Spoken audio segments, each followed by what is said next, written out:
If I could have your attention, please. I'd like to welcome you to our January 14th council meeting.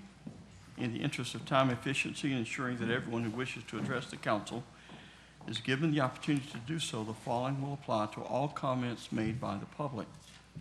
Each speaker shall be allotted 3 minutes to address the council, unless such time is extended by the mayor or by questions from council. Groups shall designate a spokesperson to avoid repetition of comments. Every effort will be made to avoid interrupting speakers. Thank you for participating in your city government. With that, I call this council meeting to order. We'd like to begin with our invocation. Is Pastor Delbert Rogers? There he is. Pastor Delbert Rogers is coming to share with us our invocation. He's the pastor of Champion Baptist Church. Could we all please stand? And then please remain standing for the Pledge of Allegiance.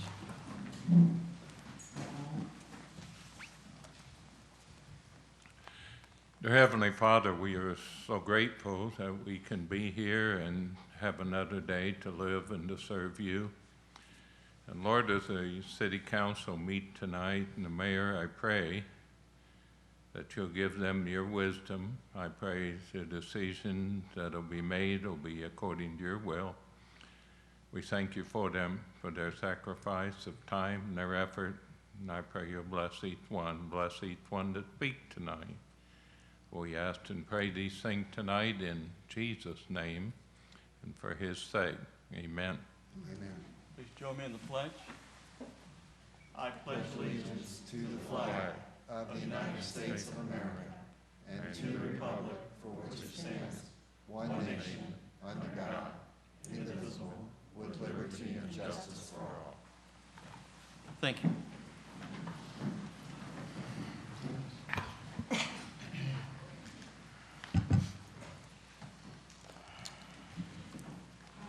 Madam Clerk, will you please call the roll?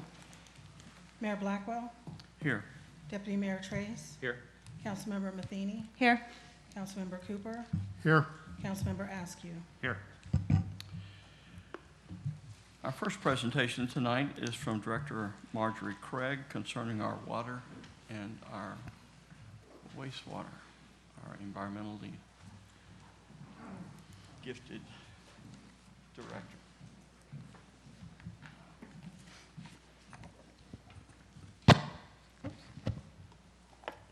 Good evening, Mayor and Council. Today I'm Marjorie Craig, I'm the Environmental Utilities Director. Instead of a formal presentation this week, because I'm working on a new template, or we're working on a new template, just going to do a verbal. Over the holidays, we're still evaluating the water system. We have gotten down to only, and still we don't want any water color complaints, but one watercolor complaint average per week over the last few months. And that's down from a high of a max of 60 and an average of 19 in 1 week. So we're making progress, but again, if anybody is experiencing watercolor in their water system, please, please, please let us know, because we can't fix it unless we know about it. So we're continuing our hydrant flushing. We're also evaluating future ice pigging and line swabbing efforts. So, remember, we have about 27,000 accounts that serve about 70,000 people. So 1 call a week. We're our goal 0, but we've really made some tremendous strides in resolving that issue. So as far as the sewer high levels in the system, again, we haven't stopped just because it's not raining. We've engaged, as you know, the inflow abatement program with USSI. In the fall, over about 8 weeks, they looked at 795 manholes, and they lined about 567 of those, or sealed them, and smoke testing began Monday. We did public outreach, did something on our social media, Positively Osceola, make sure that if someone saw smoke in the neighborhood, they didn't think that it was a fire in the neighborhood. So let the police and fire department know that we were doing that. And they also hung door hangers So far, we've done 3 days, and we've already found a major illegal connection with a 10-inch pipe to our system. So that's quite a large inflow. And then I could give you the data, but just after 3 days, about 154 missing broken cleanouts we replaced, and some laterals, manholes where we put the inflow dishes, where they determined they were needed. And the inflow dishes seal it from rain coming in through the manhole and keep that inflow from coming out. And about 8 issues on the customer side and a few on our lateral side. So we're going to continue with the smoke testing through January 21st. The maps are posted on our website and social media. And then the midnight runs will begin in February. So what are the midnight runs? Kind of stay tuned, because you go when there's low flow and you're looking for water running in certain areas. And I know that this team that will be doing it have found fire hydrants connected, artesian springs, stormwater pipes, so anything large like that. So we'll certainly update you with what we find. Does anybody have any questions? Thank you. Are there any questions? No, Well, thank it's you so certainly good much. to hear the progress, and thank you for all the hard work. We're Thank very you. grateful. My for you team, and I'm your really team. proud of my team. Thanks. At this time, I'd like to recognize Michaela Getz, who is the administrative assistant for Representative Fred Hawkins. Would you please step forward and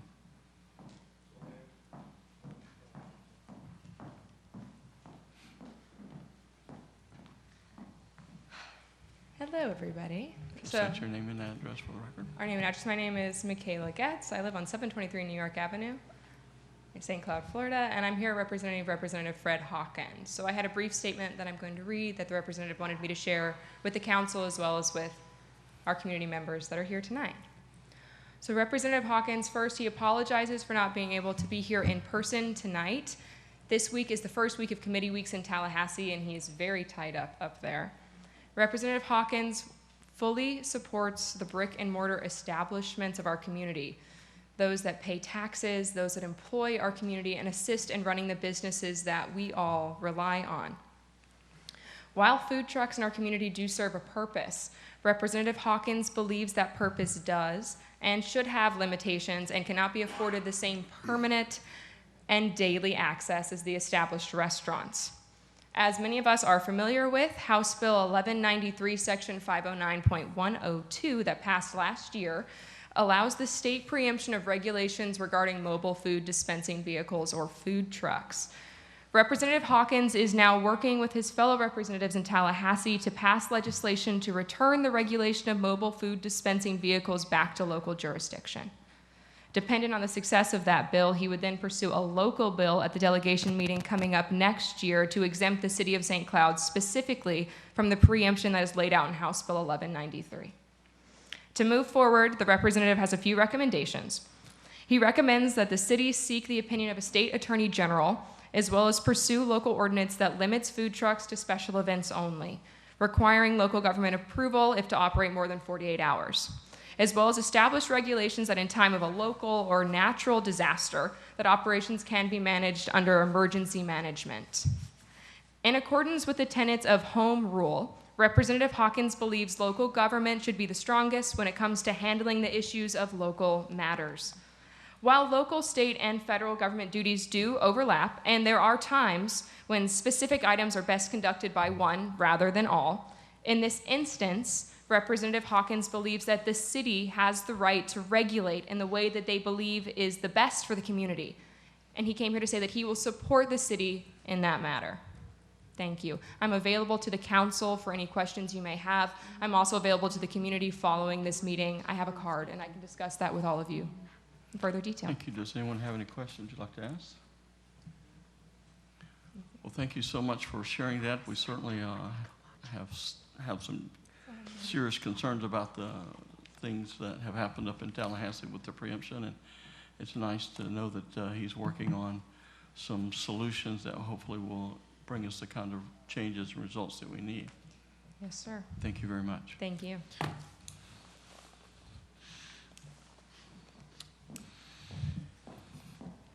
This time, we will move into our citizens forum. Any person who desires to comment on any item not on this agenda is provided this opportunity to address the city council. Each person is requested to complete a sign-in form to be presented to the presiding officer prior to or as soon as is practical thereafter the person addresses the council. Each person will please step forward, state your name and address for the record, and please limit your comments to 3 minutes.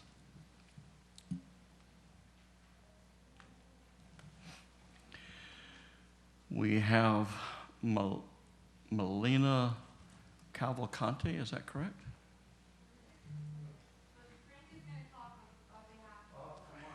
I need you to.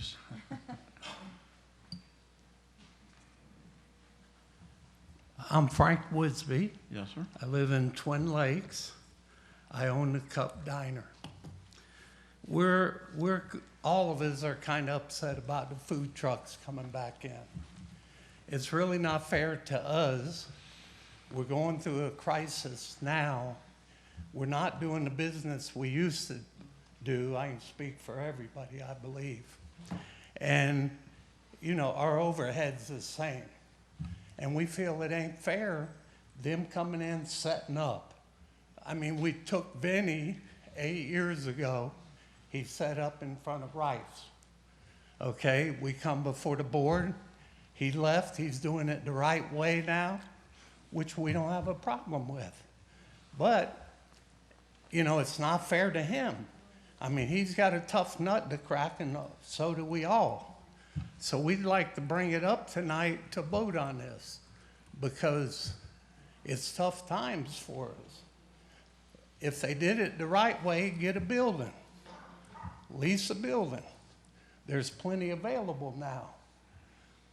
So that's just my opinion. We got 35 full-time workers, and it's hard to keep them all going. And it's just hurting us. They can sell this stuff cheaper. If you want the city to look like OBT at 2 o'clock in the morning, they're selling more than food. So, you know, that's my opinion. So we'd appreciate bringing that up, and let's vote on it. You know, there's quite a few that want to speak, so. Well, Frank, we certainly appreciate you speaking to this issue. It's not necessarily a matter that we can vote on when the state has passed a law that preempts us. And that's the reason that we have certainly been in touch with Mr. Hawkins, who is seeking to sponsor a bill that exempts our city from this statewide ordinance that has been passed. It is being worked on. And Mr. Enzares? Well, yes, you're correct, Mayor. And this issue has come to a head because of this legislation that was passed. And you know, firstly, I'd like to thank Ms. Getz because she did put us in touch. She's been very helpful. We've spoken with her on the phone. Representative Hawkins' office has been very helpful to us so far. She did make a connection for us to talk to some state individuals, specifically the people at the Department of Business and Professional Regulation, who is overall responsible for this bill that includes this language. So we did speak with them about this issue. It's the only thing I can tell you for certainty is that the language is unclear and confusing as to how far it preempts the city from regulating these type of mobile food vehicle dispensing units. So we think that there is an ability for the city to be more aggressive than it has with regard to these units. We are compelled to tell you there might be some risk associated in that, and that one of these unit owners could essentially push back on the city until the legislation is changed or the special act that Ms. Getz referred to is passed.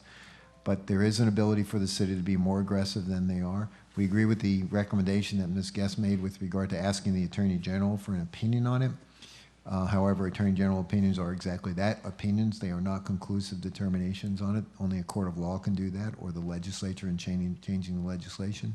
But again, we do think there's an ability for the city to be more aggressive on that, and we would just need some direction from the city council about how you'd want to proceed. Councilmember Matheny. Well, so I have an idea. I don't know if we want to, I don't know if everybody donated their time to Mr. Woodsby or if we want to hear from everybody, but this has been something that I've been concerned with for weeks now, and been emailing the city manager and city attorney about it as well. Talking about the ordinance and how we're preempted. I think there's different ways you can look at how the language is written. And it says that we cannot prohibit them from all of the city of St. Cloud. So I've been talking with the city manager and city attorney. I said, okay, let's designate a spot then. Let's pick a spot and then say, this is where the food trucks can go. And then put an ordinance in place that limits when the food trucks can be there. So we do meet the intent of the legislation. So we're not prohibiting them all from the city. We say, here's the spot that you can go. And then we write an ordinance and we say, one Saturday a month, or, whatever we decide is appropriate for that, which would stop the food trucks that have come and camped out for the last 9-10 weeks right on 192. And I drove through 192 today at lunch, and so I saw the one was back in front of the church again, and then there's now a hot dog one that I saw on the other end of town.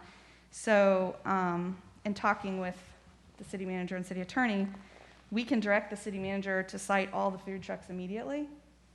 And then we also can direct city manager and staff at the next meeting to pass an emergency ordinance to create a zoning category that the food trucks can go into. And then we can put conditional use permits so that the city can approve it one by one. So we are meeting the intent of the law, and in the meantime, this is a stopgap. This is to stop the floodgates. This is to put some controls on it. This is to designate an area. I had suggested during my agenda review maybe the parking lot across from the hospital near the ball fields, as a place that the food trucks could go. But with this, they're saying we create a zoning category and then we can look at it one by one. My intent is this is a stopgap until we can resolve the issues with the state. I just didn't want to leave it open because I feel like the word's getting out. We're going to have a bigger fight each day. We got more food trucks coming in, and so that's my desire. I would need 2 other of you to come with me. I'd second that. Is there anyone, well, I'm certainly in support of that. Is there anyone No. against it? I don't think anyone on our council No problem. is No. against that, and we would certainly like to pursue doing what we can do to. Right, and so, based on what Councilwoman Matheny said, I think all we need is direction from the council to move forward, and the council has an ability to adopt what's typically referred to as an emergency ordinance in one meeting without the traditional introduction and then final adoption. So we would pursue that. We also, the purpose of that, as based on the discussion, as Councilwoman Matheny just stated, the recommendation would be that planning and the city manager identify a zoning category, and in that zoning category, revise the category to allow for these type of vehicles with a conditional use permit only. Process-wise, what that would mean is that each time an individual wanted to open up or use one of these, a piece of property for this purpose, they'd have to apply for a conditional use permit. The owner of the property could apply for a conditional use permit, and then they'd have to get approval by the city council, and at that time, the city council could place whatever conditions that were relative to the location, the type of use, and all that and related to that, so that you could look at each one on an individual basis. One of the things we've seen in our research is there are actually some codes that counties and cities are adopting in the state now that have distance restrictions between restaurants. So if there's a brick and mortar restaurant, they're saying you can have one of these, but you can't be within a certain amount of distance of that brick and mortar. So that's one of the things we think you'd probably see in a conditional use permit, something like that, hours of operation, a requirement that they not be there, stored there, planted there, that kind of thing. So we do that. The other piece of it is we will get with the city manager and the police chief and work on code enforcement to basically be a little bit more aggressive and a little bit on the enforcement of that, and see if we can't immediately address those vehicles that are currently operating in the city.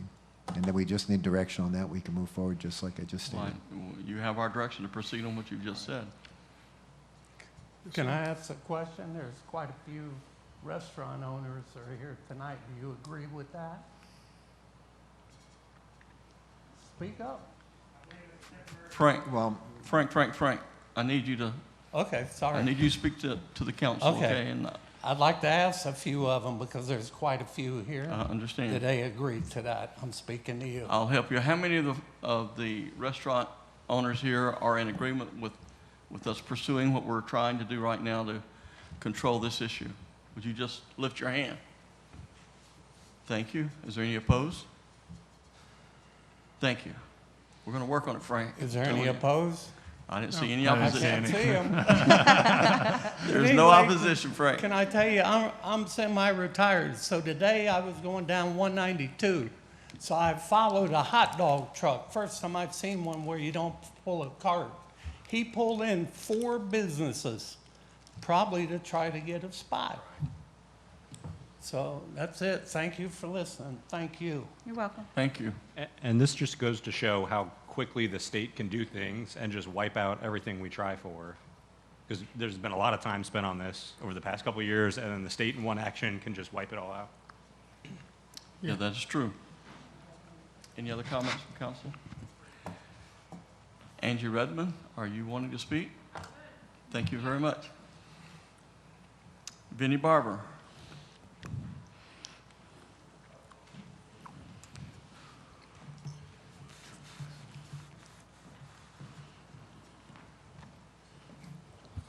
Good evening, my name is Vinnie Barber. I live in St. Cloud, Florida in the Kissimmee Park area.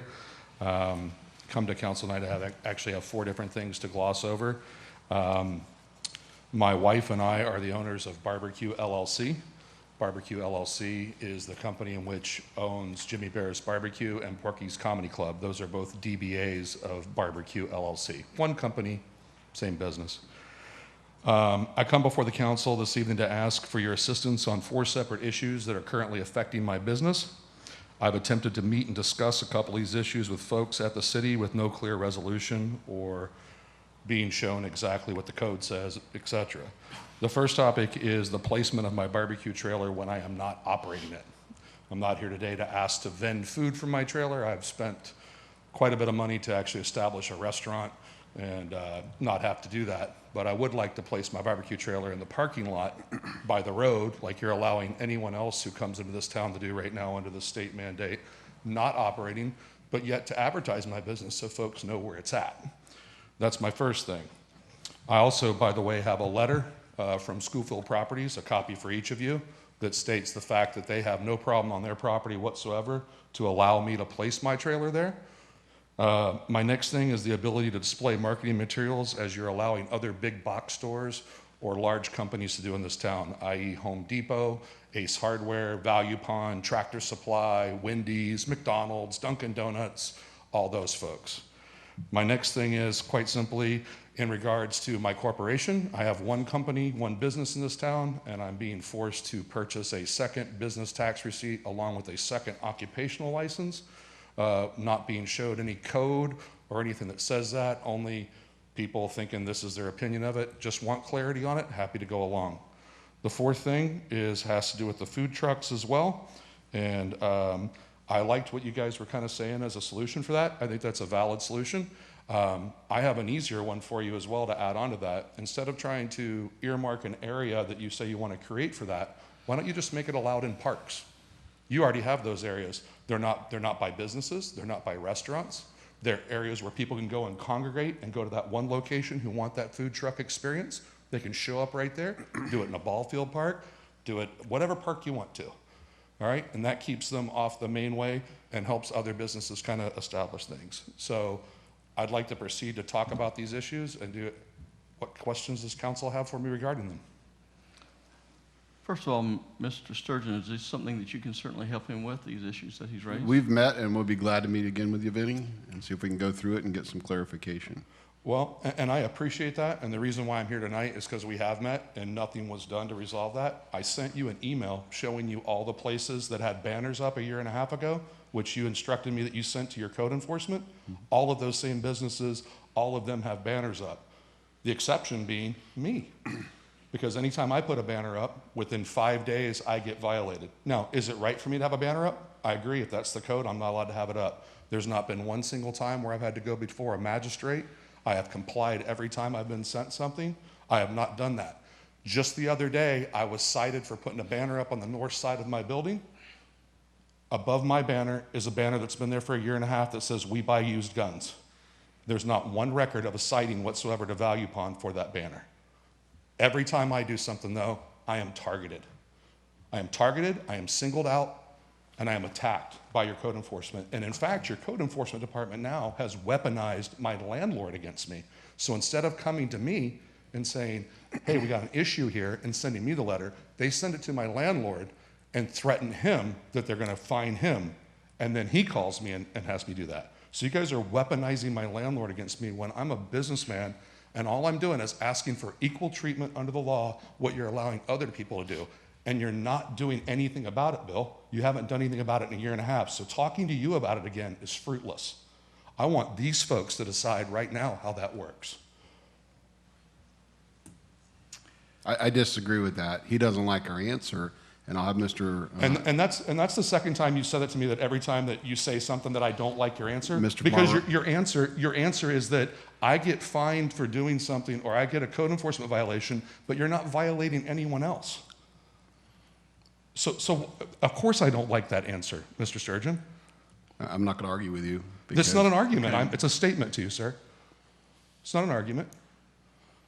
That's why I'm asking council to take up the issue right now and actually take care of this, because I've tried to speak with the mayor one-on-one, with Mr. Sturgeon one-on-one, and that's why I'm here tonight. And I waited a year and a half to do this. Do we have any other comment, response from council? Mr. Mayor, Yes, sir. Mr. Cooper. I drove up and down 13th Street, 192.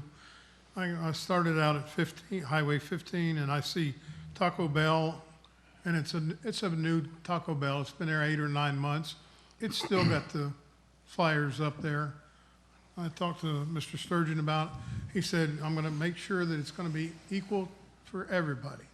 And if that's the way it should be, and I believe it should be, if you can't do it, nobody else should be able to do it. But I see every week after week after week, they're still got these flyers up. And you put yours up in 4 or 5 days, and you're Yes, sir. cited, and you do what they tell you, and Yes, you sir. take it down. Yes, sir. The rest of them, even in front of the school system right here, they've got four banners that have been up there for a year and a half now, and it's still there. I don't know if it's legal or not, but it's still there. If they can do it, the school board can do it, why can't the citizens do it? That's the questions. Bill, can you? They've been cited, and that doesn't mean they have to take it down. Then they have to go in front of the magistrate. So they've been cited. All those people we talked about. All of them. Mr. Sturgeon, if they've been cited, how come that's not on the report that you sent me showing that where they've That been was cited? last year, right? None of them have been cited since then. No, Do actually. you have the report? Can you look it up right now? I don't have it in front of me. Of course not. Okay. I think I it don't certainly carry it is- around in my pocket, Benny. It is certainly the opinion of this council that all of the code enforcements need to be enforced equally across the board, and What are we going to do about we've been making sure assured that, that it and would be. I appreciate that, Mayor Blackwell, but what are we going to do to make sure that happens? Because I brought this up in a meeting with both of you a year and a half ago, provided you with photos, and every one of those businesses that I provided photos with, not one of them have ever taken down their banner. Are they paying thousands of dollars in fines every month? Did I miss something? Because I don't see it. Every one of them, not a single one.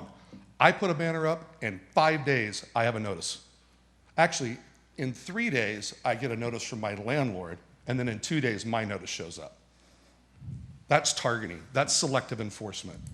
That's why I'm here tonight. I am tired of being treated like a second-class citizen when I am here to help this community. I am 8th generation from Osceola County. I have been here all my life.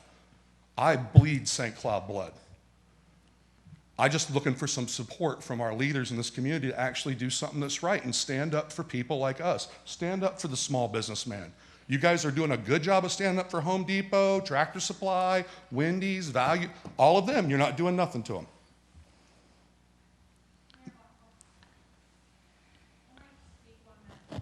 Not yet, ma'am. Mr. Mayor, Mr. Matheny. Thank you. So I'm going to echo what they're saying. We definitely need to enforce the rules evenly across the board. And I think, and I don't know the timing of the meetings and the reports and things, but I think we came up with our sign ordinance and then we didn't enforce it for a while, and then now we're just now enforcing it. Wasn't there like a gap in the enforcement? There was a gap, and there was also an executive order that was issued because of COVID to allow for more advertising at the. So that might be why some of them are still Well, up. and- But I definitely agree with you. It needs to be across the board. When you say the marketing material, what do you mean by that? Do you mean flags? Putting up a Banners and banner or flags? something Okay. on my glass or anything like that and be able to successfully market my business. Okay, and then the business tax receipt and occupational Yes, ma'am. license, I think we definitely need to be able to show in a piece of paper, show in our codes or ordinances that you pay for each business, whatever the rules are, you need to be able to show, so I don't know if that's, is that not something we can do pretty quickly to Well, kind of? Ms. Matheny, I was told when I questioned that, I was first told that you're required to have it. And then I was told, well, the state requires you to have it. And then I was told, well, because you have 2 state licenses, you have to have it. And to make matters worse, and I was at the point where I actually had sent a letter to Ms. Miller to ask for, they charged me a bunch of fees, the city did. They haven't made me pay them or anything. I asked to have the fees removed, and I was just gonna go ahead and get it and do that. And I was gonna do that, but the problem is that the reason why I'm having to do that is because here we are, small businesses struggling. I applied for your city grant, and they're using that they've not been able to show me and tell me why, to hold up giving me grant money. The city is using that against me. I have a BTR and occupational license under Barbecue LLC for Porky's, but because I don't have one under Jimmy Bear's that I shouldn't have to have anyways, they're using that against me to not give me funds to help my business in the community that I support. That is horrible. Do you have any other? No, and I understand your frustration. Unfortunately for me, I don't have all of the details of what's been going on, but I certainly hope that staff we can come to a resolution for Mr. Barber and provide, I think we should be able to provide in writing where these requirements are coming from, certainly. And I would appreciate that, and that's all I've asked for a year and a half. And in regards to it being a COVID thing between banners, a year and a half ago, there was no COVID. Nothing's been done since I sent that email to you, and you said you sent it to your code enforcement. Nothing's been done, ever. And you know what? I will apologize and bow at your feet if you can show me where it has, because I've not been able to get anything from your office stating that it has, ever. And your item number 4, I like your parks idea for the food Yeah, trucks. I think it's a great. I thought that was a great idea. I think it is a didn't think good about idea. that. I was just trying to find a way to wrap our arms around it and get it under control Put it in one while we place. take a breath and figure things out. But I like your park idea. Mr. Mayor, Yes, sir, Mr. thank you. Councilman Cooper. Bill, can you tell me, I looked at Tractor Supply, I looked at Benny Barber's having his catering service out there in front, and I looked at Tractor Supply, I drove over there. It seems like there was 6 or 8 gates that they would sell, and they had it strewn out in the middle of the road where your cars are coming in parking on diagonal angles. They were throwing these gates up there in the center so that they could sell them. And they've got 10 times more than Mr. Barber's got out there at one. There's 70 or 80 items that they've got out there in front. They are selling on the front door, front parking lot, all along the edge of the side there, in 6 gates in the middle when cars are coming and parking on both different directions. There's 6 or 8 gates right there. They just did that a week ago. Now, the code enforcement just changed and allowed them to happen that. That doesn't make good sense to me. I understand that's a good sized Tractor Supply, good square footage they've got. But keep some of that stuff around back. They don't need to keep throwing out more and more stuff in the front. To me, it looks as eyesore over there in front of Tractor Supply than it does to have one item that Mr. Barber's got parking out in front. That's one part of a thing that she's parked there. And I go over to Tractor Supply, and there's got to be 40 pieces of equipment and all kinds of stuff there. Now, is that legal? Can you justify, or can somebody justify to be able to do that? If they can, then let them do this thing. This doesn't make good sense.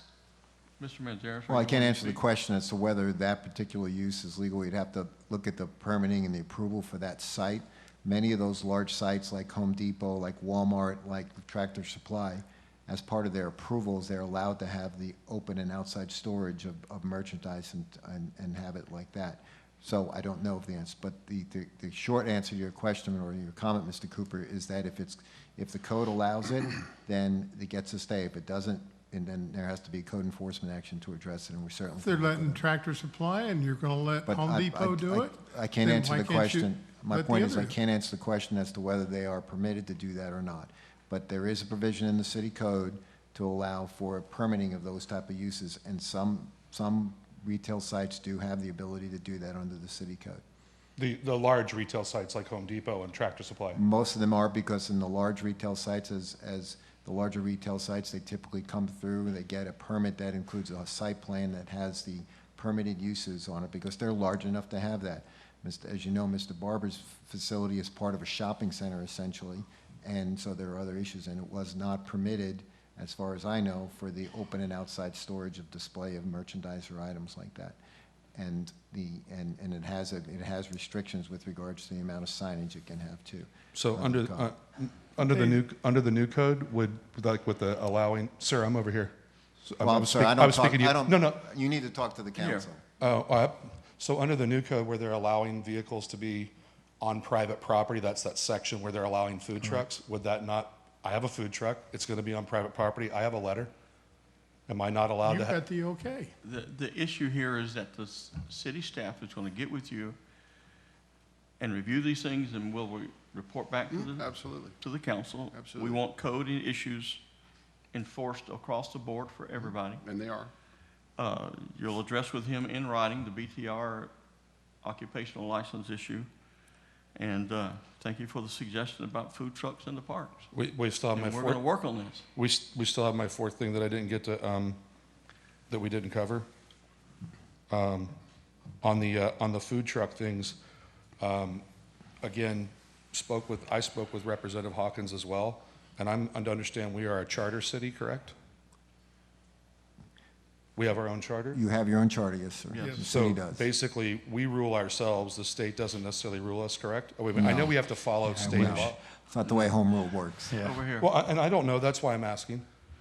Basically, the way it works, as the council well knows, and as Mr. Trace kind of alluded to, the city can only pass that law that is not inconsistent with the state law. So the state has absolute authority to pass a law that overrides or preempts the city on it.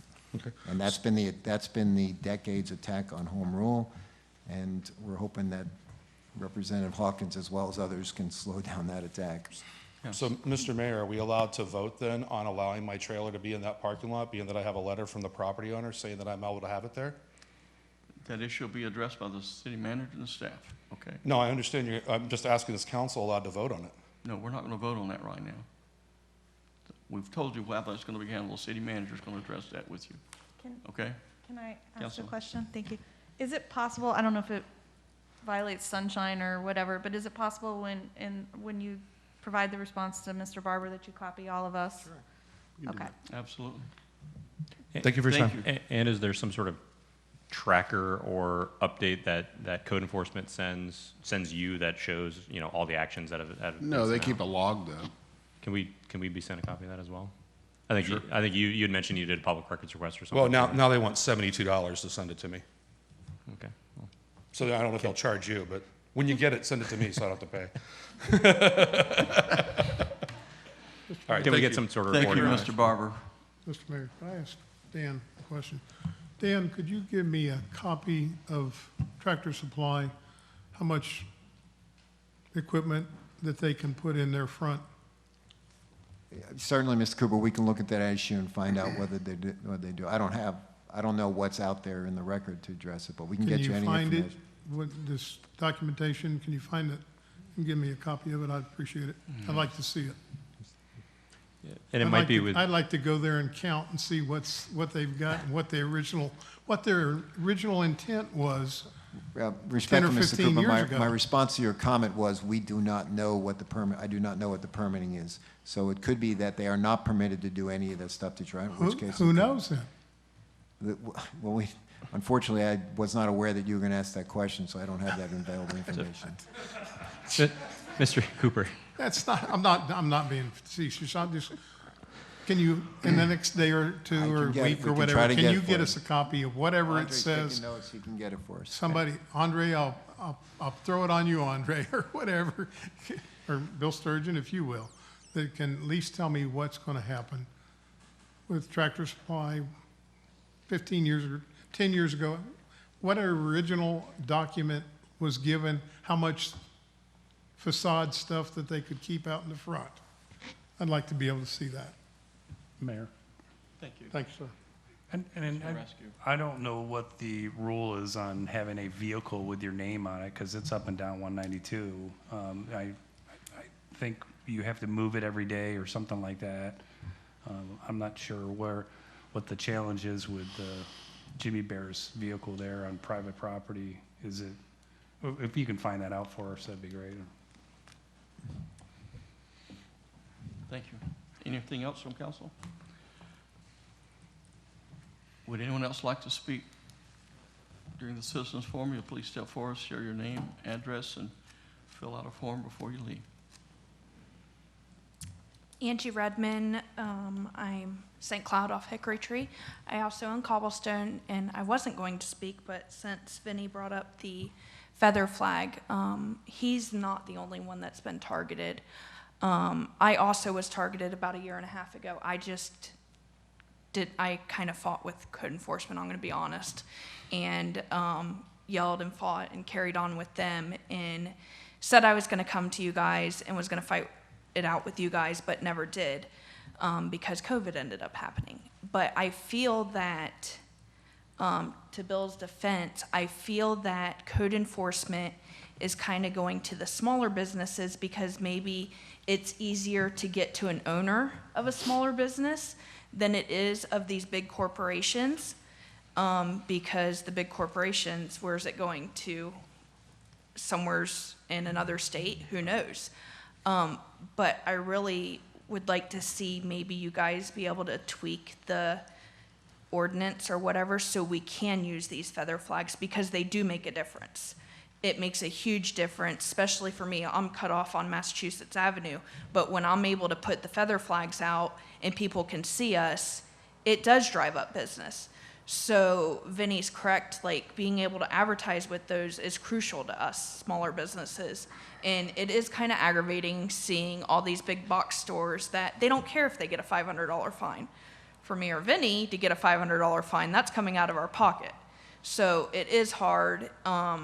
And it is something that I would like to see maybe change through the council. If you guys could work on that. It was nice getting the letter stating that we can advertise more because COVID, but something to maybe think about if you can rewrite that. I don't know what it goes about to rewrite an ordinance, but to look into maybe fixing the ordinance to where it's not just a 30-day for a flag, or it's the feather flags that I'm talking about because I spent a lot of money on them not knowing that there was an ordinance, then got really mad at the code enforcement lady that happened to be my friend. And so if we can just look into that, because I think that's where the problem is they can get to us small business owners, and they did send it to my landlord as well because I quit responding to him and told him, I don't care. You can send it to whoever you want. And I told the landlord the same thing, then bill me because I don't know what to tell you. So I think that really is an issue for small business owners. If you guys can work on an ordinance to help us, I don't know what that entails. Thank you. Are there any other comment from council on that? I certainly think that's something that staff and council needs to take a look at and bring back to us a recommendation. Are we in agreement? And Mr. Mayor, may I make one final comment, just because it's come up at least twice during this discussion? I would agree that the code enforcement process is probably more onerous towards a small business operator But that's the process that the city has under state statute. That's the only way to address code enforcement. So when you address code enforcement and you move forward and try to have more citations, there could be a disproportionate impact on small businesses. The second piece of that is code enforcement is directed at the property owner. So the city is not weaponizing anybody against the landlord against the tenant. The city, under the code, Chapter 162, has to cite the property owner. That's the ultimate responsibility for it. So that's the process with which we are restrained and have to go forward. So just want to make sure everybody is aware of that. Well, that's a real headache, that's for sure. Thank you. Would anyone else like to speak to the council during the citizens forum? Not, we come to our consent agenda. The next portion of tonight's meeting is the consent agenda, which contains items that have been determined to be routine and non-controversial. If anyone in the audience wishes to address a particular item on the consent agenda, now is the opportunity for you to do so. Additionally, if staff or members of the City Council wish to speak on a consent item, they have the same opportunity. First of all, is there any of the items on the consent agenda that the council is wishing to speak to? Councilmember Matheny? Thank you. I'd like to pull item C and E for discussion.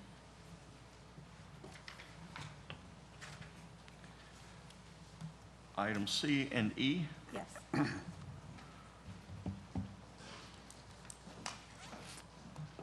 Councilmember Cooper?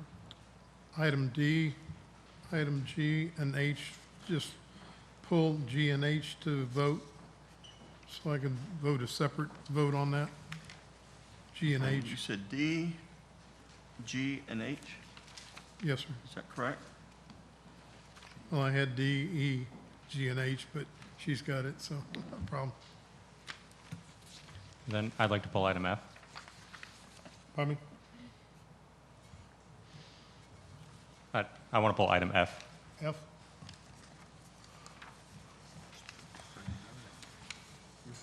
No, I'm good.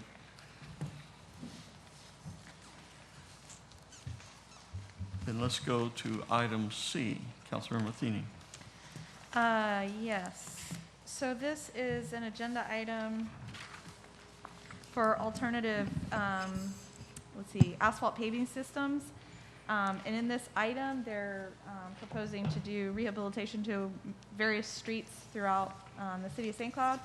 And just for transparency, I want to say that the neighborhood that I live is on this list.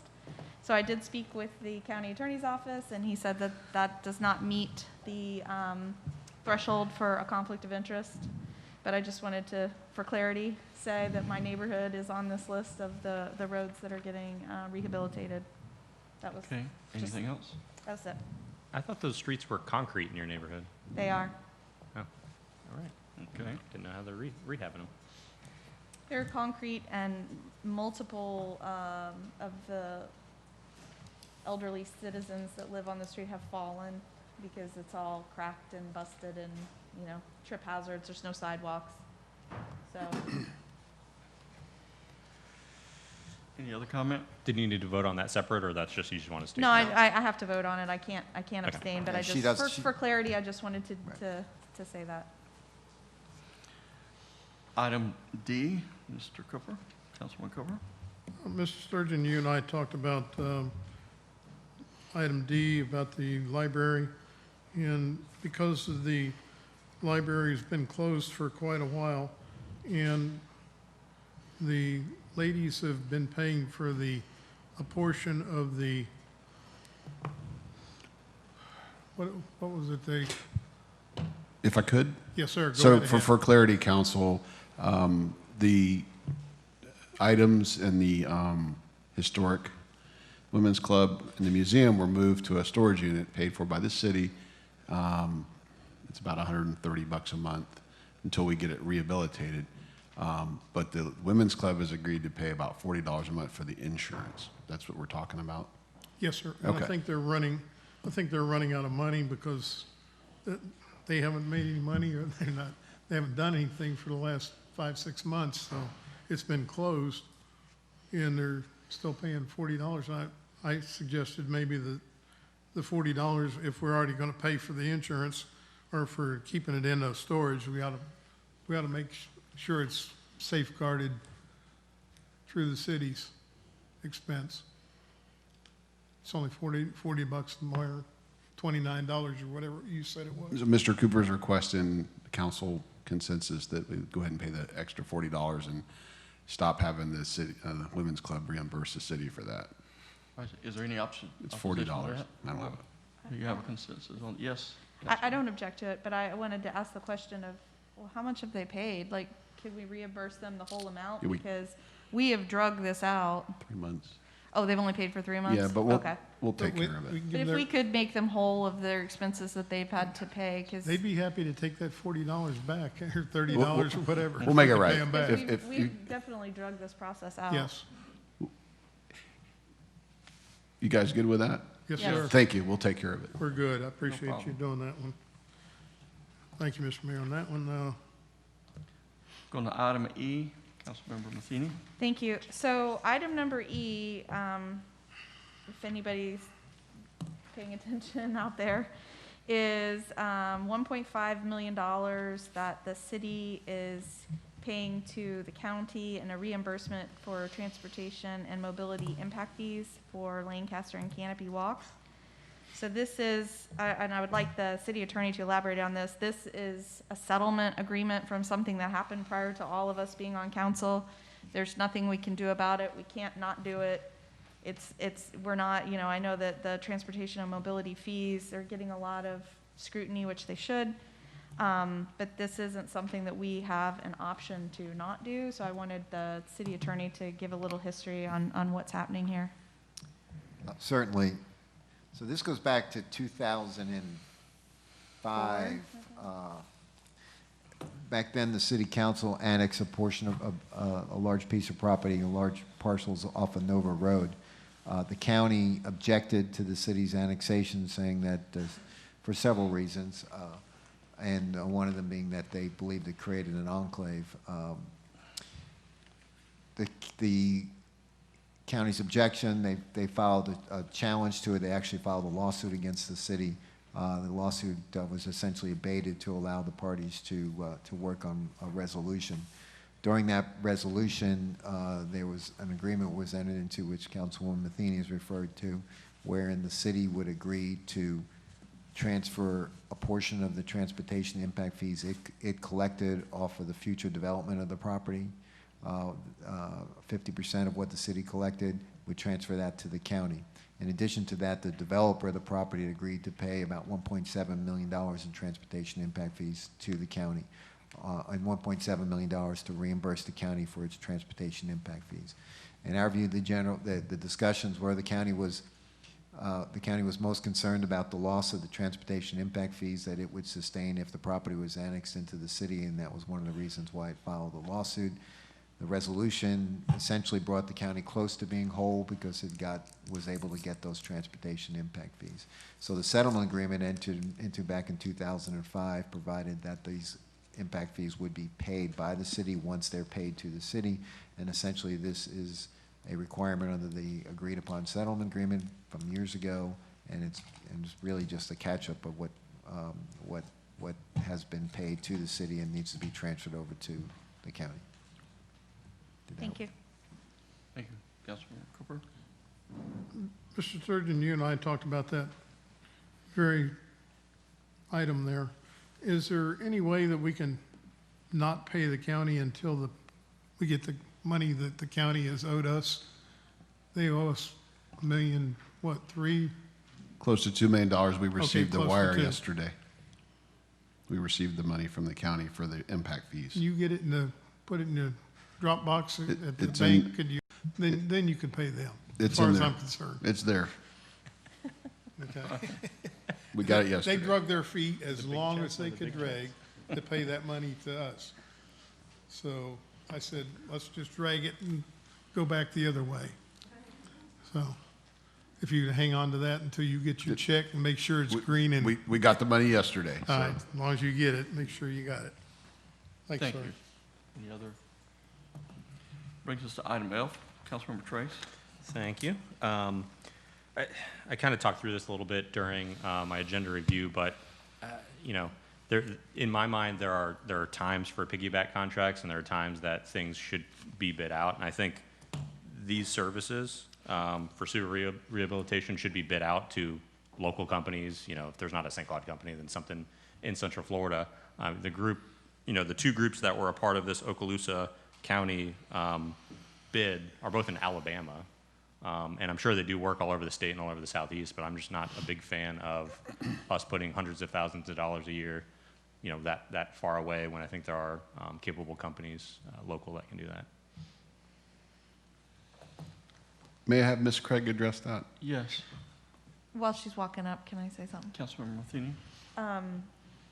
So I'm not opposed to us putting it out, but I would ask, could we put this in place so that they can, you know, because it takes a bit of time to get things out through the procurement process. So could we go ahead and put this in place with just ask that we put an item out on the street at the same time? Because it could be 6 months before you put a bid package together, put it out on the street, get bids, review the bids, bring it back to us.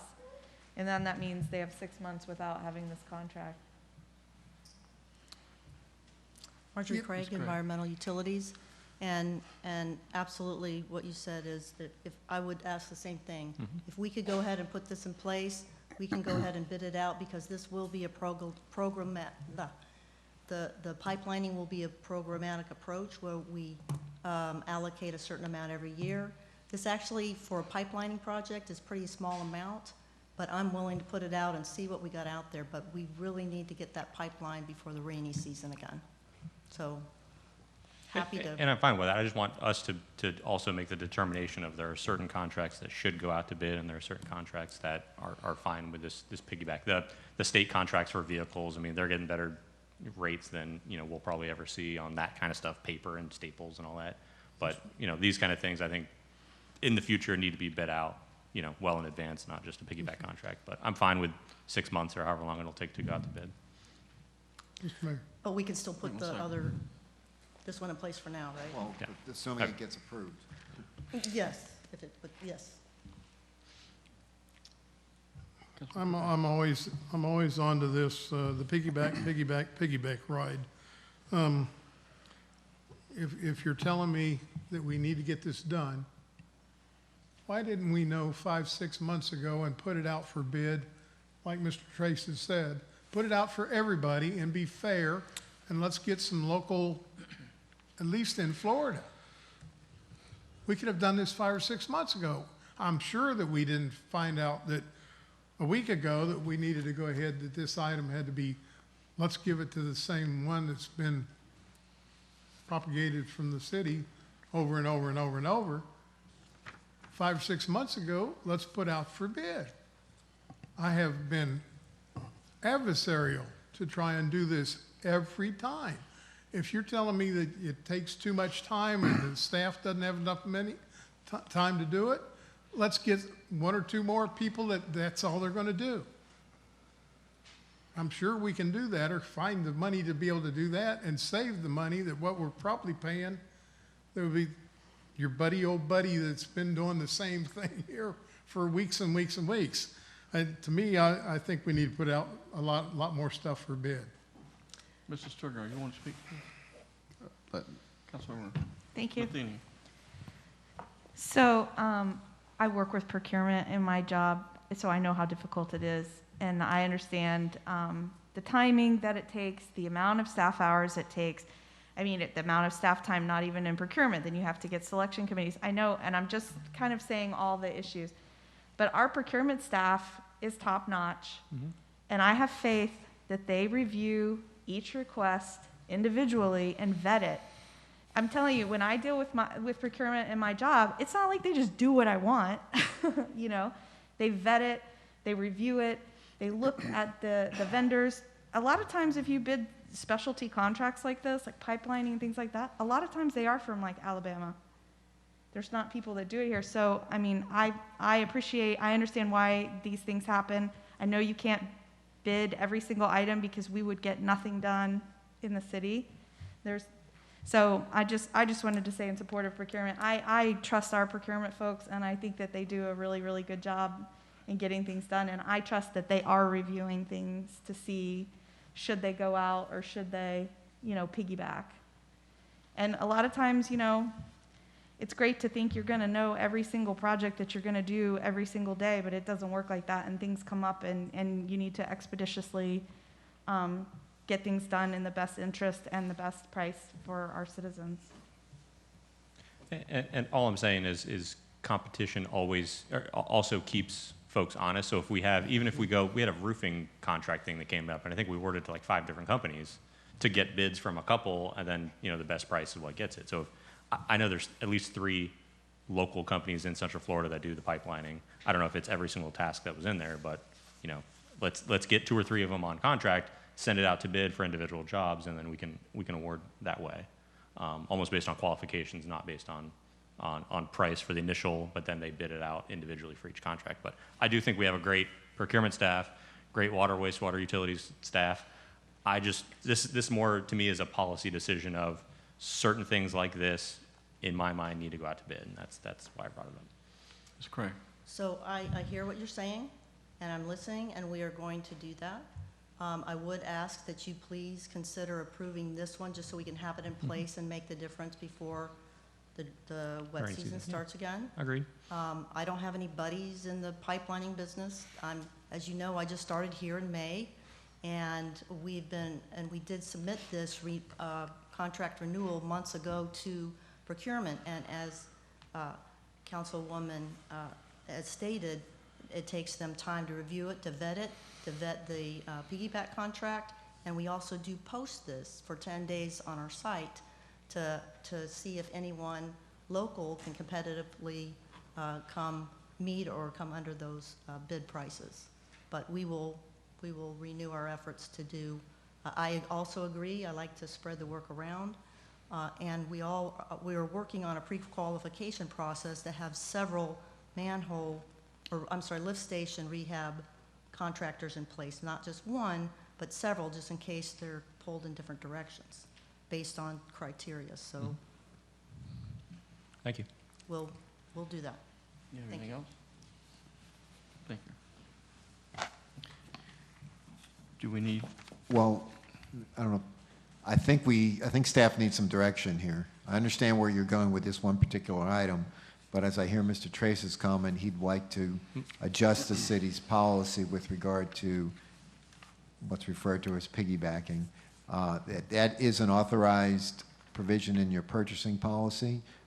Historically, the city council has worked with staff to adjust it. Mrs. Craig mentioned one of the items that was added several years ago, which was to give local folks the opportunity, the knowledge, and to give them an opportunity to say, yeah, we can bid on that project before that contract. But we're going to need some understanding or at least direction from the council about how you want to approach this. Do you want to have a workshop where you can talk about this? Do you want to identify a list of those items you do not want to have procured in this manner? But we're going to need some direction. well, it certainly seems to me it's a workshop item that we Okay.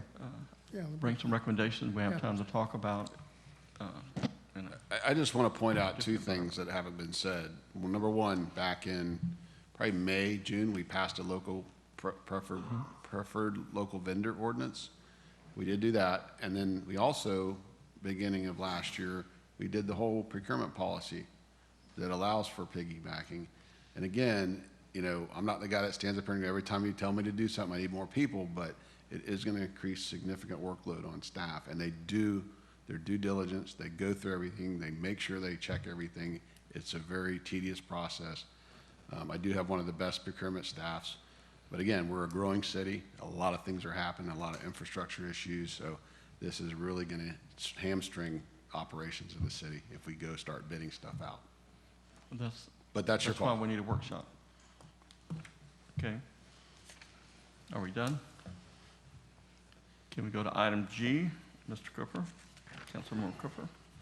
Thank you. I just want to make sure we have a bid, or excuse me, not a bid, that we vote for this item. So I'd like to abstain on that one or vote against it. Same one for H. G and H. G and H. Yes. so you can go ahead and close out the rest of it if you want. Would anyone like to speak to items G or H before we vote on them? If not, could I entertain a motion for the adoption of item G? Motion to approve consent agenda item G. We have a motion from Councilmember Trace. Second. Do I have a second? Second. A second from Councilmember Askew. Madam Clerk, will you please call the roll? Deputy Mayor Trace, Aye. Councilmember Matheny, Aye. Councilmember Cooper, No, Councilmember Askew, Aye. Mayor Blackwell, Aye. motion carries 4 to 1. Could I entertain a motion for the adoption of item H? Motion to approve. We have a motion from Councilmember Askew. Do we have a second? Aye. Second. A second from Councilmember Trace. Madam Clerk, could I ask another question, Mr. Mayor, real quick? I'll entertain that, yes. Question, Mr. Surgeon, when we do Tohoku, how are we going to get the canal to bridge it over? Who's going to pay for that? D.R. Horton, or who's going to, it's going into D.R. Horton and across Tohoku? I don't have the answer. I'll ask Mr. Anderson if he'll step up if I could, Mayor. Mr. Anderson. I'd like to know where the money's coming from. Who's going to pay for this? 1 or 2 bridges we're going to need.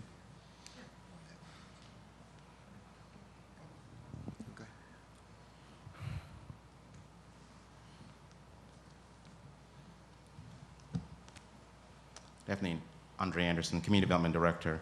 To answer Mr. Cooper's question, the portion of the roadway that crosses the canal is not owned by the Tohoku development. It's related to the D.R. Horton property. So the parkway goes the entire length, and Tohoku ends at the canal, and then beyond that, it's would be D.R. Horton. But I have the reps here from Tohoku if you'd like to ask them directly what their plans are for the roadway. Do you think that D.R. Horton is going to foot the bill? Or? I don't know. We have not had any conversations with them regarding this. We've talked with the county for several years now, and that particular site is quite a bit of a challenge because of the fact that it's wet, and the likelihood of that roadway being built anytime soon is very small. However, again, I would defer to D.R. Horton. We have not had any plans from them for developing this property, but we have shown the roadway, Cross Prairie Parkway, going the entire length through Tohoku, through D.R. Horton property, south to Edgewater, and further south to all the DRIs on the west side of the turnpike.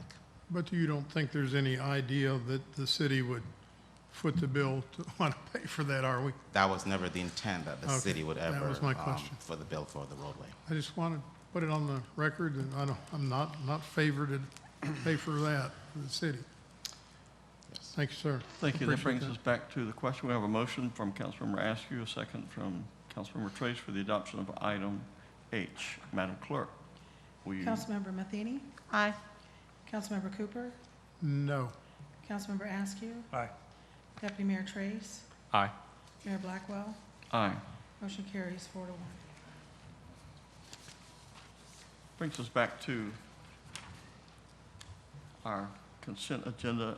Would anyone else in the audience like to speak to the consent agenda? If not, could I entertain a motion for the adoption of the consent agenda? I'd like to make a motion for the adoption of consent agenda items A through F and item I, but my motion will have a 6-month contract term for the item F to allow staff time to properly bid that contract. Do I have a second? I think Friendly there's a amendment. question. Sure. Friendly amendment. Can we make it 9 months for them?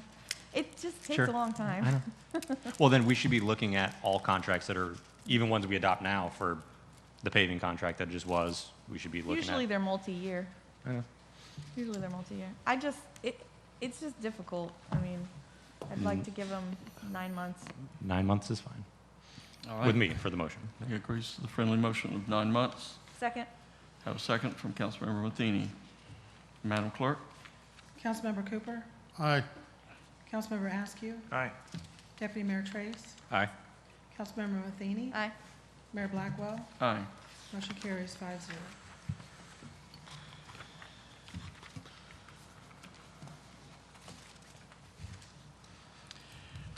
Brings us to public hearings. Madam Clerk, could you please read items 1, 2, and 3? Final public hearing for ordinance number 2020-27, an ordinance of the City Council of the City of St. Cloud, Florida to annex into the City of St. Cloud approximately 3.53 acres identified as Big Sky Storage Development located east of Big Sky Boulevard and north of East Earl Bronson Memorial Highway in accordance with voluntary annexation provisions of Chapter 171.044 Florida statutes. Final public hearing for ordinance number 2020-28, an ordinance of the City Council of the City of St. Cloud, Florida, assigning a future land use designation of commercial to approximately 3.53 acres identified as Big Sky Storage Development located east of Big Sky Boulevard and north of East Earl Bronson Memorial Highway, providing for amending the official future land use map of the comprehensive plan, filing the Planning Commission's recommendations, proof of publication, applicability and effect, severability is copied on file and effective date.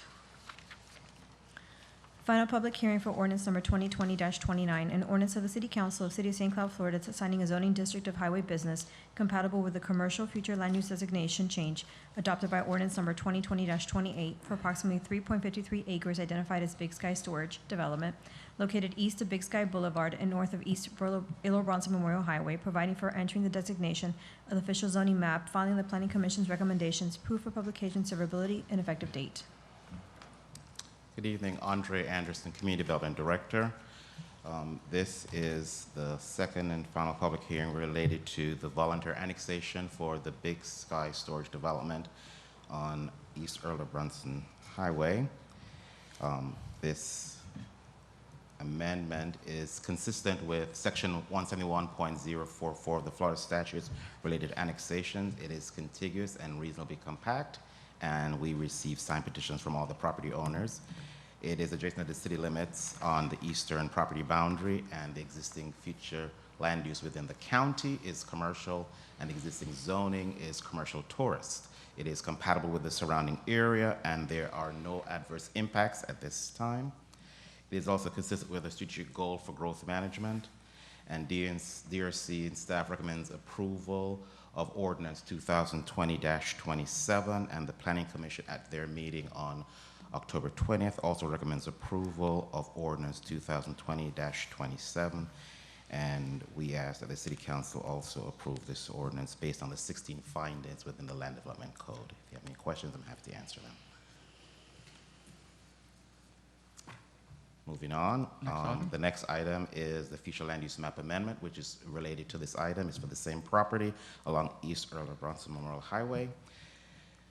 The existing future land use, as I said previously, is commercial. The proposed future land use would be commercial within the city limits, and it's compatible with the surrounding area for commercial use, and there are no adverse impacts to city facilities at this time.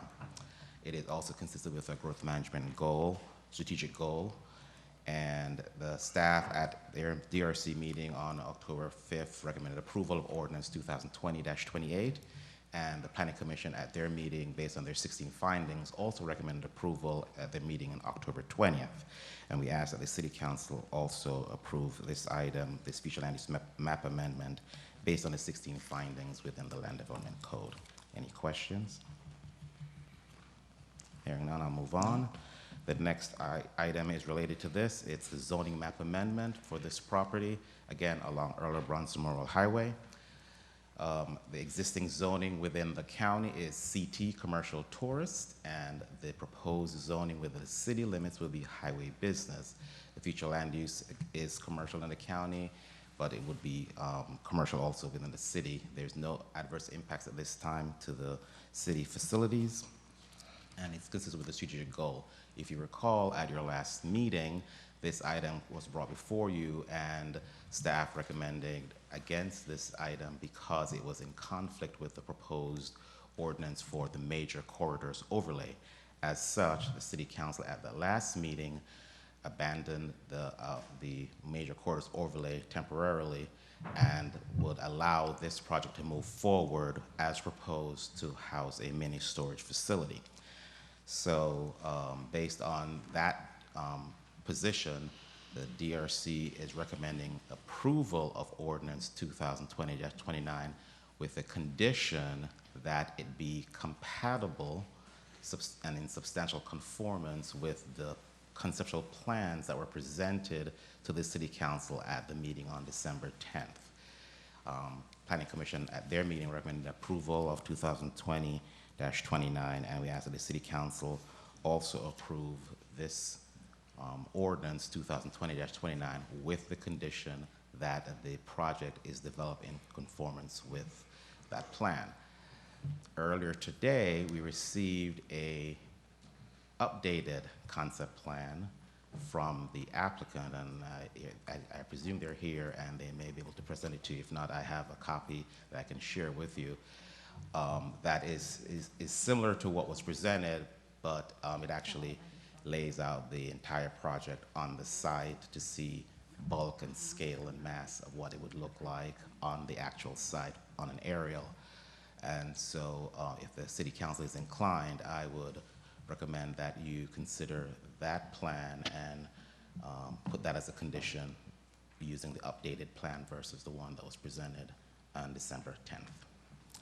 If any questions? Is the applicant here? Would like to speak?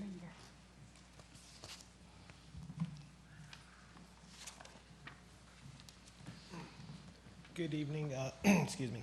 Jonathan Martin with Kimley Horn Associates, 29 South Orange Avenue, Suite 1000, Orlando, Florida 32801.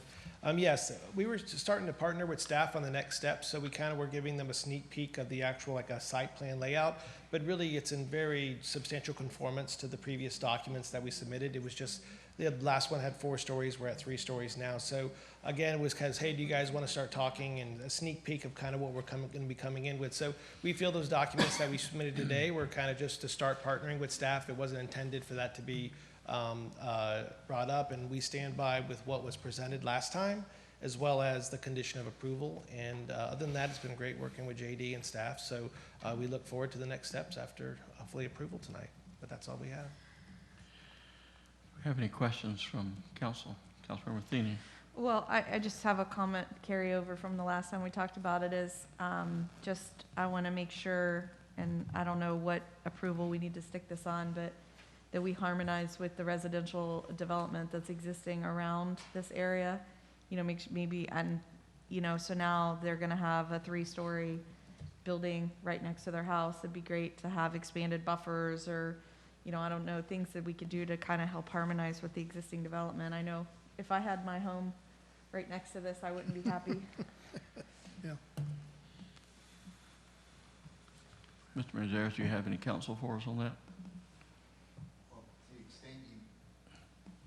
to the extent you want to, you want to put specifics, and Councilwoman Matheny would be part of item number 3. Well, so. I mean, it might be Andre that more than the attorney, but what can we do to help harmonize with the residential neighborhood around this parcel? I mean, screening doesn't really help because there's going to be a 3-story building. Well, and maybe I need to share these images with you. Our code provides for buffering and separation with the similar uses. So we would ensure that there's adequate buffering. Again, we have not even begun to look at the site development plan at this point.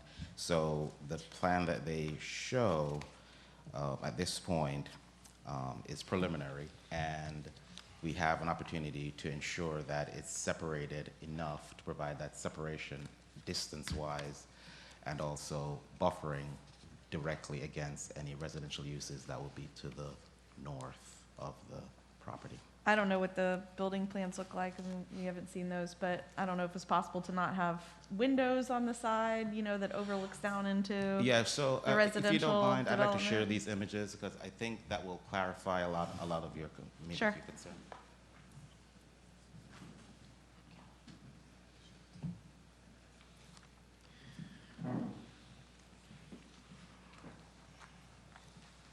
And again, understand that these are preliminary. We got them today. We haven't vetted them at this point, but just on its surface, it appeared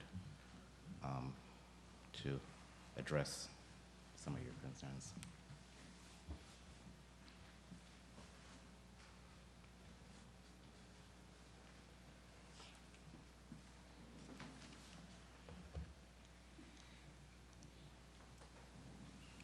Maybe you want to narrate them.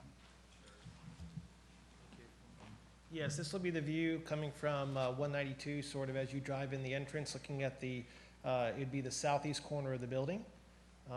And again, this is the similar like of what we submitted last time. It just really depicting the 3 stories now compared to the 4 stories.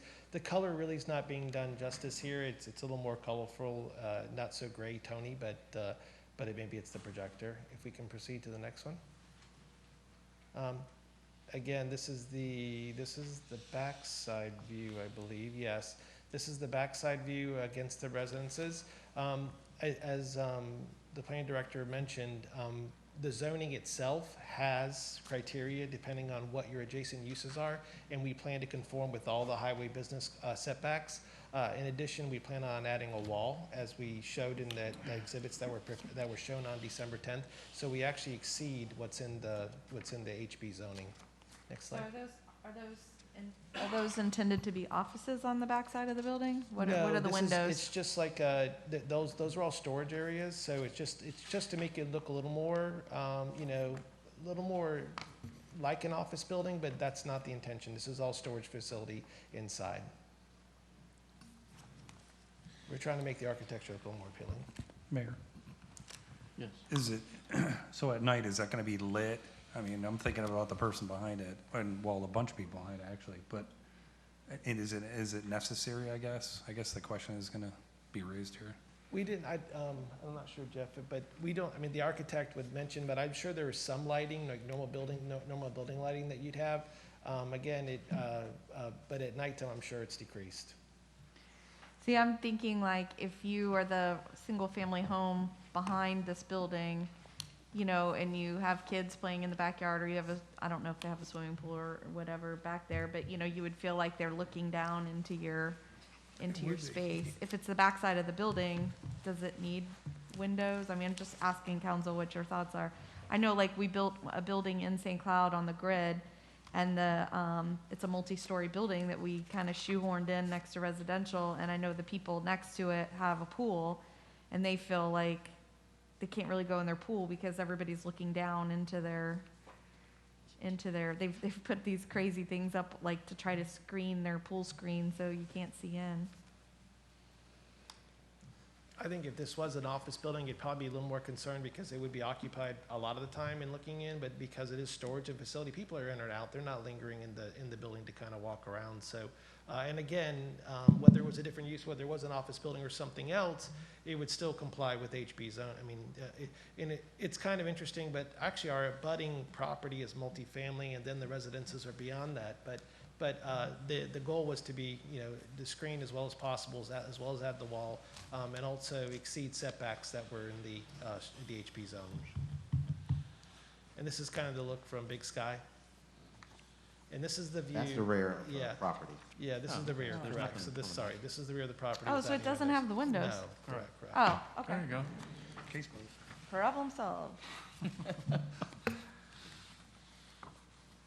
Any other questions?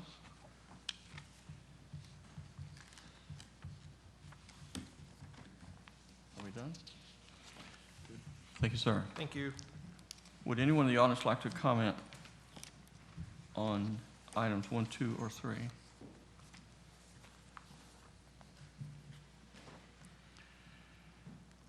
If not, I'll entertain further discussion and/or motion for item number 1, ordinance number 2020-27. Motion to approve. Second. Have a motion from Councilmember Atheny, a second from Councilmember Askew. Madam Clerk? Councilmember Askew, Aye. Deputy Mayor Trace, Aye. Councilmember Matheny, Aye. Councilmember Cooper, Nay. Mayor Blackwell. Aye. Motion carries 4-1. Could I entertain further discussion and/or motion regarding item number 2, ordinance number 2020-28. So moved. We have a motion from Councilmember Matheny. Do I have a second? Second. Second from Councilmember Askew. Madam Clerk? Deputy Mayor Trace, Aye. Councilmember Matheny, Aye. Councilmember Cooper, Nay. Councilmember Askew, Aye. Mayor Blackwell. Aye. Motion carries 4-1. Brings us to item number 3, ordinance number 2020-29. Could I entertain a motion or further discussion? So moved. Deputy Mayor, or sorry, Yes. Councilwoman Matheny, did you want to make sure that it states in there that it's consistent with the plan that was shown today? Yeah, that's a great idea.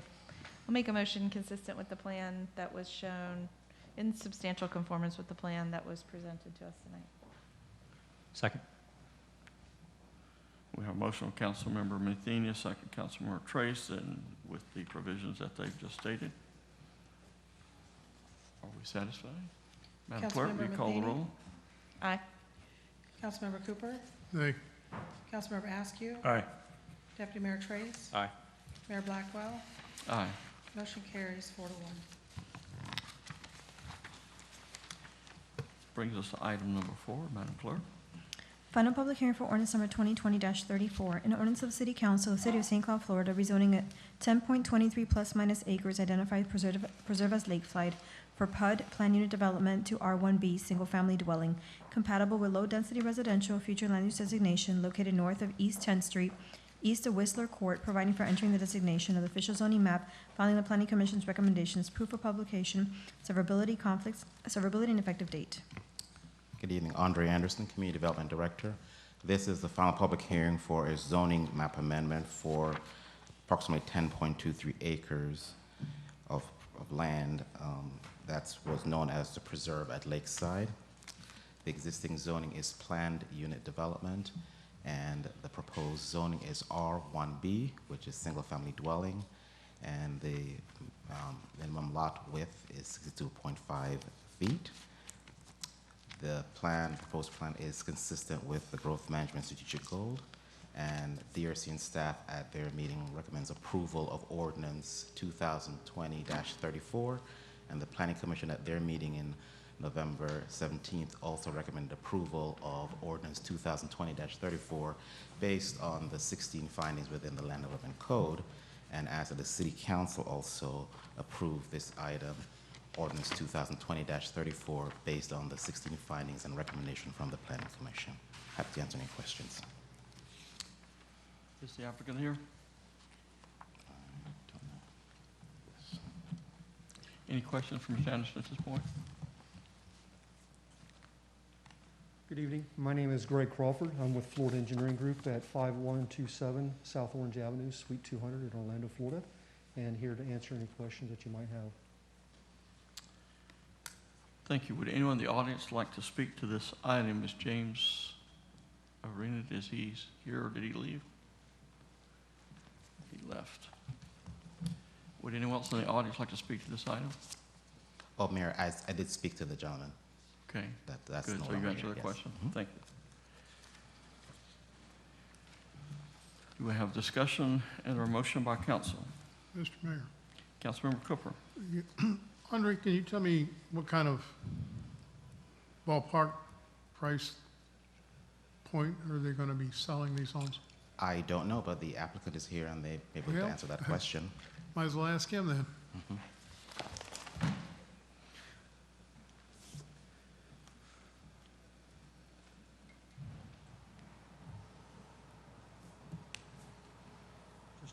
Just had to confirm on that, but about the 400 range. How much? 400, For each home? yeah. Any other Thanks, questions? sir. No, that's fine. Thank you. Do we have further discussion? Do I have a motion? Motion to approve. Second. We have a motion from Councilmember Athenia, a second from Councilmember Cooper. Madam Clerk? Councilmember Cooper, Aye. Councilmember Askew, Aye. Deputy Mayor Trace, Aye. Councilmember Matheny, Aye. Mayor Blackwell. Aye. Motion carries 5-0. Thank you. Brings us to item number 5. Madam Clerk? First reading and introduction for ordinance number 2020-24, an ordinance of the City Council of the City of St. Cloud, Florida, amending a City of St. Cloud Police and Officers and Firefighters Retirement System, amending Section 26, Military Service prior to employment, providing for codification, providing for severability of provisions, repealing all ordinances in conflict here and within, providing an effective date. Good evening, Council. I'm Mimi Tran, HR Director. This is the first reading for the proposed ordinance amending the Police and Firefighters Retirement Plan. The Police and Fire Pension would like to propose changing the current ordinance to provide military veterans who have completed at least 15 years of service with the city to be given up to 3 years of pension service credit for the time that they've served in the military. In the packet, it was included that the actuary report shows that this would apply to a total of 36 employees, 6 of which have less than 1 year of military service. 2 out of the 36 have already purchased 3 years of military service, and this ordinance would give them an additional 3 years. The report also indicates that the cost will be $106,000 per year based on the current personnel and payroll data. If it's not absorbed by the city, then the member contribution rate would need to increase by 0.97% of payroll. The general pension, they also have a very similar ordinance that will be proposed at the next council meeting, and this item is recommended as deemed appropriate by council. And if there's any questions. I got a question. I mean, I hear kind of both sides of the story here. Is this something that the city can afford, and what's this going to look like 5 years, 10 years, 20 years down the road? I guess it's a strange time, you know, as a business owner, we're going through a hurting out there, and I just want to make sure we don't put our city or our future police officers and firefighters in a hurting, or money gets run out or something like that. So it's just really hard. I'm not getting straight answers, but I'm open to the idea. I just want to make sure that we can afford it and the city can afford it, and our citizens don't have to pick up the tab at the very end. So Certainly. If I could defer the question over to our Director of Finance to assist with the numbers. Ms. Claude?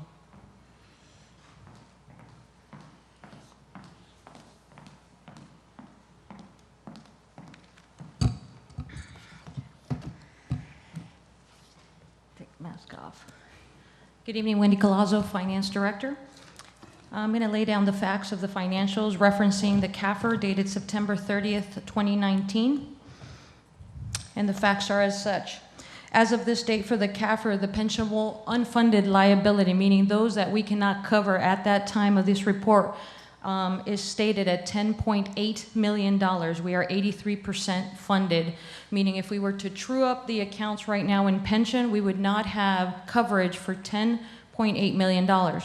Positive fact of that, industry standard deems that we should have 80% of a pension funded, so we are at 83% according to industry standards. The $106,000 that the actuary and the pension board is presenting, I will clarify, is the money that is going to cost year to year for those people that are currently able and within the 15 years. That does not include the perpetual cost as other individuals come into play and reach the 15 years.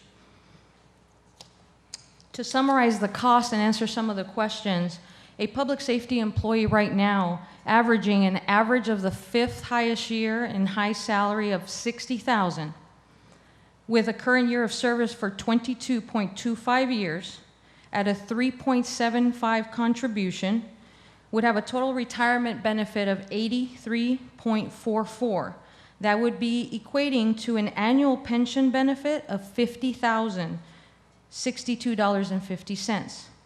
Now comes in the 3 years that the city would pay for. They would have years of service at 25.5 years at the same 3.75%. They would now be funded at 94.69% of total retirement benefit, and they would gain an annual pension benefit of $56,812.50. Stay with me on the math here. That yearly additional military service contribution cost or benefit to the employee would average $6,750. Take that to the lifetime of the pension benefit at 20 years, that is $135,000. If we go to 25 years, that is $168,700. If we go to 30 years, that is $202,500. More facts for that. For each public safety employee eligible for the 3 additional years of pensionable credit, the city is providing an additional lifetime benefit of $135,000 to $202,000 for the rest of their life. The immediate effects would not be seen until the previous year. We would automatically increase unfunded liability to an average of about $11.1 million. That means that our covered ratio and funded liability would no longer be 83%, would be reduced to a potential of 75%, which would be, we would be under industry standard. Those are the facts of the financial impacts of 3 years of military credible service. Also note that in this ordinance there is, if you have paid into and have bought as a military individual your years already, you are not, by per ordinance, we are not recommending payment in the arrears or credit back for those years. You will get 3 additional years, but you will not be paid back for anything that you've already invested. I'm here to answer any questions and simplify that. Before I answer those questions, also, on the other side of it, the investment portion, remember that we have to make those gains, and with the current market the way that it is, if those gains do not become realizable, we also cover that cost. So there's the pensionable side, the contribution from the members, the contribution from the employees. All these factors and this 106 that you are presented is all cylinders on and everything working as it's meant to be. I cannot guarantee what the market could do. Currently, I projected to you when presenting budget that we would be a reduction of revenues at 25%. I'm glad to report that maybe I didn't do great math, but we did reduce revenues by 22%. So I prepared for the worst and am able to report the better. Those are the facts of pension and what it costs the city. Questions? I have another question. Is that factoring in, I mean, we're doing a salary survey now. Does that factor in, let's say we find out our police and fire are way low and we need to give them a raise, does that factor into that as well, or?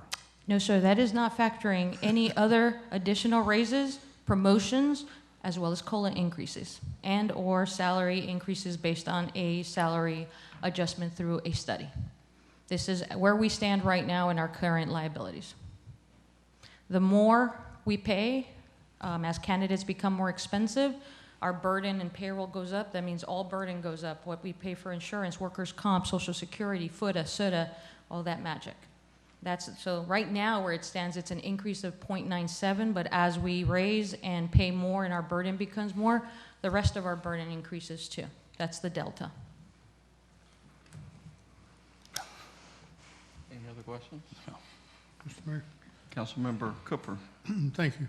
You said there's, what, 36 employees that would benefit from this?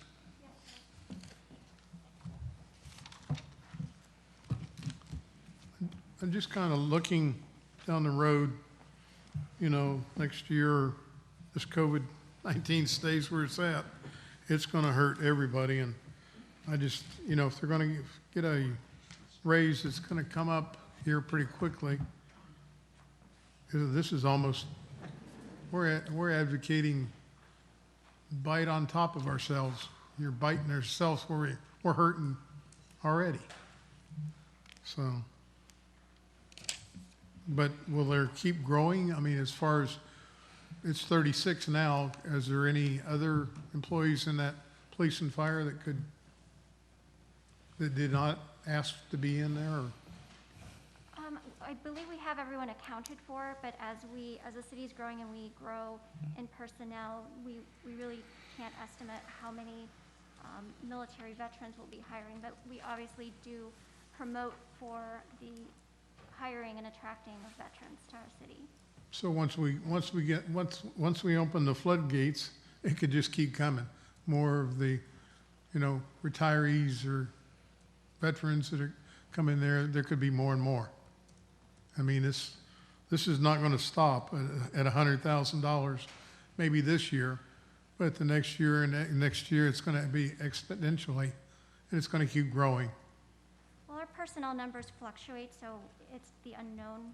We don't have a way of predicting. Okay, thank you. Councilmember Matheny. Thank you. So, first of all, thank you for bringing this to us and all of your hard work.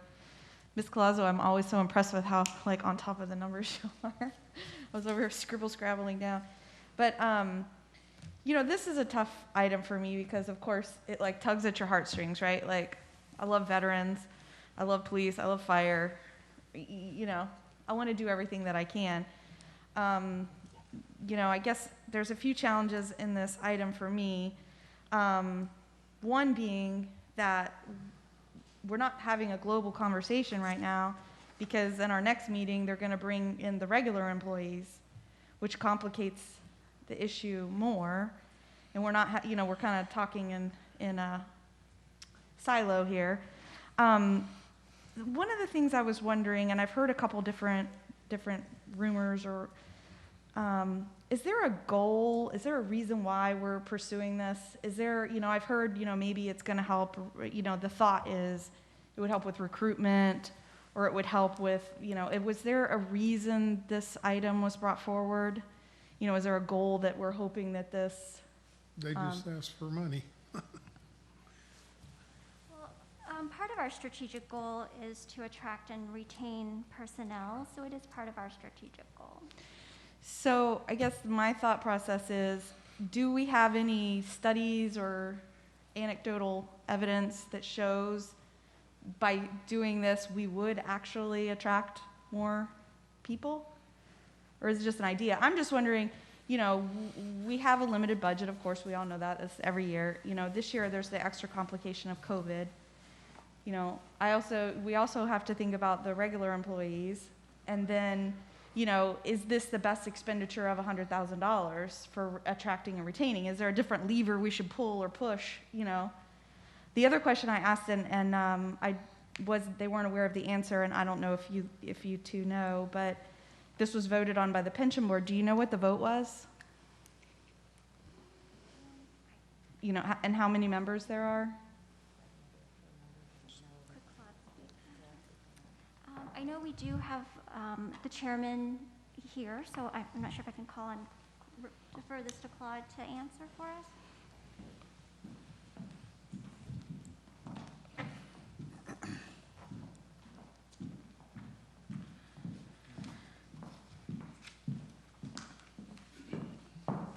Claude Campbell, St. Cloud Police and Fire Pension Board Chairman. I don't know the exact number of the vote but it was carried unanimously. It was carried by the vote. There's 5 members on our board. Okay. I don't know the exact count. So, you know, I think I can, from Mr. Cooper, Councilmember Cooper and Councilmember Askew, I mean, I think we're all kind of feeling the same way. It's like, you know, I love police, fire, and veterans, and I want to help everyone. I just don't know, you know, based on the numbers that we have, that we can fund it. You know, I'm super proud of the fact that we have a really, really great program for our police and fire and great benefits that we have. You know, I'm a regular county employee, and my retirement is 1.675%. You know, you know, they're at 3.75. It's like a great, you know, wonderful benefits that we have. And I think we have a pretty good, robust program. And like I said, I want to help. I just am not sure that we would be able to afford this. And we need to also think about the regular employees as well, which compounds the issue with this. So. Councilmember Cooper. Thank you. Mr. Sturgeon, you and I talked about it, and you and I went going in circles, but you and I got about the same thought. If it doesn't go and doesn't pass this year, they can always ask next year, and maybe it'll pass. Maybe there'll be more money than where there is now. I'm going to ask Mr. Ridge, I don't know what the limitation is. If it was denied, that they could come back in 12 months and Well, I'm not sure I think the council's direction would be, we like the idea, we're just not ready to consider at this point, given the situation. So I would suggest you not deny it. You could delay it and ask to have it brought back at a later date. And maybe deal with the general employees piece at the same time, so they'd be on the same track, whenever that might be. You have any other? I'd make a motion to do that. Oh, I have some comments first. Yes. So I'm personally a fan of this. I really would have liked to seen both of these come together to where we can have kind of a holistic conversation about it. But to me, it's about recruitment and retention. I think it benefits in both. We are the soldier city, so it's kind of nice to thank the veterans in that way. And one comment that you kind of had at the tail end that kind of threw me for a loop is we're 83% funded now of funded liabilities, and then we could drop down to 75%. What caused that? Was that just the max of someone living out 25 years or 30 years after Yes, sir. retirement? Laying out the 30 years of the 106 at this immediate impact, we would increase our need for liability by $1 million. That would add 11.1 in comparative to what we take in from employees and the city's contribution. It would reduce how much we have available funding at this time because we're not increasing the contributions of the employee. Just we're absorbing it, but overall it'll stretch us down to about 75.8 was the number that came out that would lower how much funded liability, unfunded, where are unfunded liabilities. So if I gave you, just to be transparent, I gave you an industry standard that gives us the okay at 80, we would be below industry standard. To give you further kind of data about that, right? So how we would fix it is when the actuary comes in and says, hey, Wendy Colazzo, I need you to move up to 32% to fund your contributions, I would have to tweak it even more in order to start paying what you asked in previous conversations about amortization of that unfunded liability. So we tweak up to like 38, 40%, but that is more money that I would request during the budgetary period to do that. Okay. Yeah, and I had some questions about some of the numbers. You had mentioned the current plan unfunded liability of 10.8 million, but then what's in the backup now on page 1537 is a current plan of 11.6 million or 11.5 million. Yes, sir. 10.8 is the official audited CAFR numbers. From last year. From last year. Okay. And then the 11.1 incorporates the additional with this benefit coming into play, what your unfunded liability would move to. Gotcha. Okay. Yes, sir. And then the 106,000 is to help burn that down, that unfunded liability. The 106,000 is the additional cost for the members that are sitting right now in this category and would literally benefit. Literally, they would retire. They can retire right now once you do this, and they would become liquid. It would become liquid. We'd have to pay up. Gotcha. Okay. Right. And to me, there's a couple other levers that can be pulled of. Instead of the 15 years of service, it could be 20 years of service. Right. There can be other things like that that can be tweaked. But personally, I think this is a benefit to the employees for recruitment and retention. If you'll please stand by, I'm going to have some public comment regarding this. Claude Campbell, would you like to speak to this item?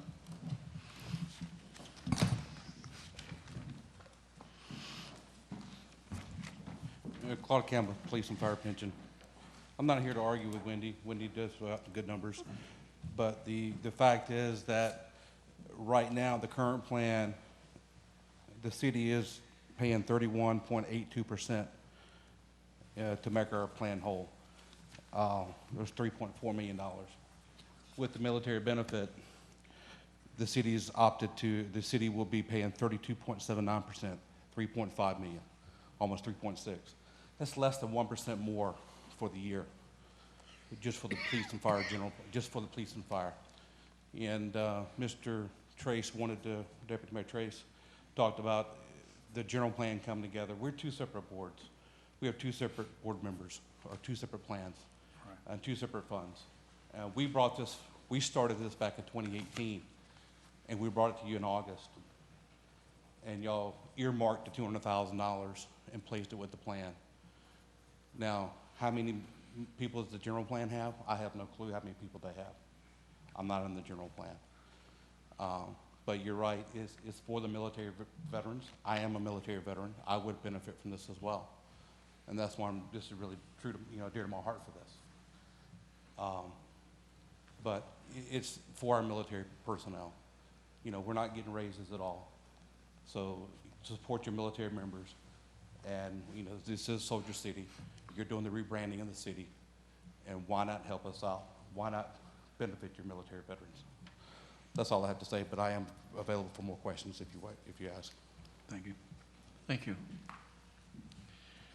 Mr. Darrell Inger.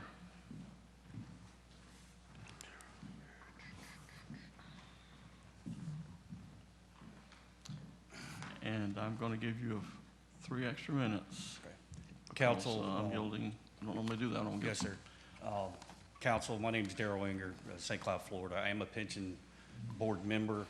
I am here with permission from City Manager Sturgeon and Chief Gauntlet, so I'm not speaking out of turn, in my opinion, the way I was taught concerning city issues and employee issues. To address your recruitment concern, I'm just going to be frank with you, sir. Competing for employees in a competitive market, the military pension means nothing if you can't give competitive pay at the end of the day. Mr. Campbell did mention that he is on the board and he did vote. You have a city ordinance that governs your operation of your pension board. Based on Mr. Campbell's statement that he's here, I'm going to point to you that you potentially are hearing an ordinance both on our side and my knowledge of the general pension in violation of your ordinance of governing your pension board. And I say potential because I understand Mr. Manzarek. 1.5, conflicts of interest and gifts, says that a trustee cannot vote on anything independently that they benefit from unless it benefits all members. Now, I understand there's legal languages. I understand there's attorney, but I'm pretty confident all means all. And that's 1.5, conflict of interest and gifts, section A. When I listened, I purchased a copy of the city training. That's what I understood from the training that I purchased that Mr. Manzarek also pointed on the caution. To give an exact example, if this council, if somebody had an idea to give Mr. Askew jewelry businesses in this town specialized money, Mr. Askew should not be talking about it, making motions, or voting on it. It's just standard protocol. You have our board, Mr. Campbell just admitted. On the city pension board, there's veterans who will benefit it that did the vote. So I understand your money. To answer to your questions, money, it's being presented that it's no cost to the general rest of the members. It's not true. You didn't give us a raise. $106,000 breaks down if you roughly use 2,080 hours work week, which that's what we're based on. That's 30 cents an hour raise you could have given me. For my overtime hounds, that's an increase in their pension on the back end. To keep simple math, if I do 5 years at $45,000, my pension is $45,000. $106,000 divided by 170 members is $624 per member. 1 year, $45,624 makes me have a pension of $45,124 a year. My pension is higher. Now, this whole thing started, and I understand the idea, I really do. But the function of that board is to represent all of us. If it would have came to you and said, hey, all benefit under the $106,000, you could give every police and fire pension member right now $600 a year to help them to defray medical costs. That's a pension benefit for all. I love the veterans. My dad's a veteran. Nothing to it. But while some of these veterans were serving, I was serving the city of St. Cloud for 2 years, unpaid, as a police officer, protecting and putting my life on the line for the citizens of St. Cloud. Our oaths are similar. We signed the same blank check, military police. So I'm here speaking out against it. I sent emails to you. Other people did samplings that if this was a vote amongst all members, and I'm general and police and fire, this ordinance would not come to you this way. You wouldn't even be hearing it by projections. Multiple military members, when I explain now it shortens everybody else's pension on the end run, changed their stance themselves on supporting this ordinance. Now, it may be a great idea someday when the city can afford, and I understand, City of Kissimmee has it. But we're not able to pay City of Kissimmee wages. A captain or lieutenant or sergeant or whatever you want to name at City of Kissimmee makes more money than any police officer you can name in St. Cloud. If you're looking for something to be competitive for recruitment and retention, you should focus the money where it needs to go. Our pension is second to none. We do not have a problem recruiting. In fact, the federal government, many of our veterans are here because of specialized incentive from the government. I would suggest to you, why put my pension solvability at risk, which on the backside, if it was 100% self-funded, the city makes money. You can defray cost. We shouldn't even risk that for a few, at least not right now. We may be years out because we don't know the COVID response. And I understand this year's tough, but we all know the hidden is more tough. And right now, I do have employees whose wives are out of work and haven't had it. That, if you just did a Christmas bonus as an extra $600 would help myself and fellow employees. Thank you. Thank you very much. Thank you. Is there anyone else that wants to speak to this item?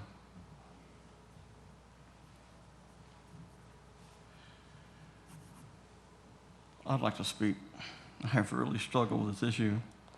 We are incredibly, I know that and I believe everyone on this council is greatly appreciative for all of the men and women who have served our country, both on our city staff as well as in the police and firefighters staff.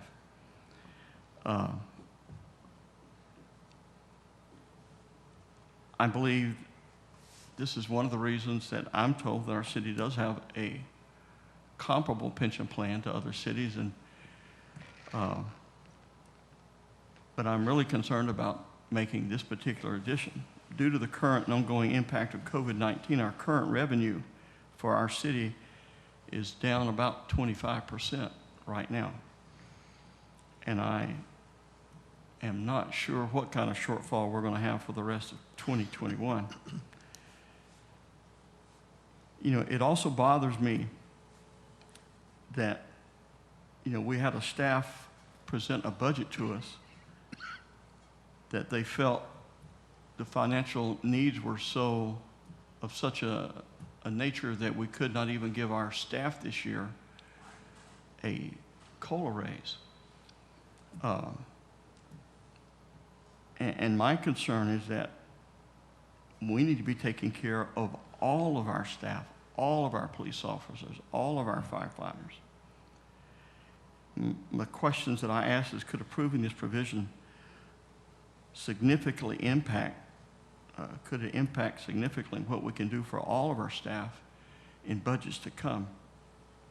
I also wonder, what does this do for the morale of our staff when we do this for 36 individuals,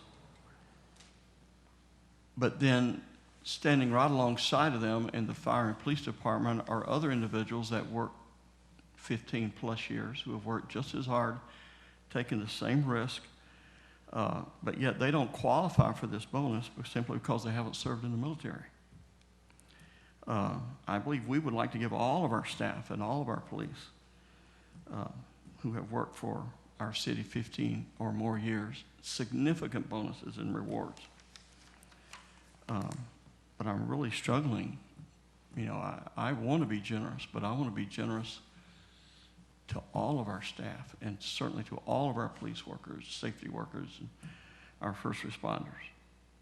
I have a question from Ms. Colazzo. If you'll please come back up.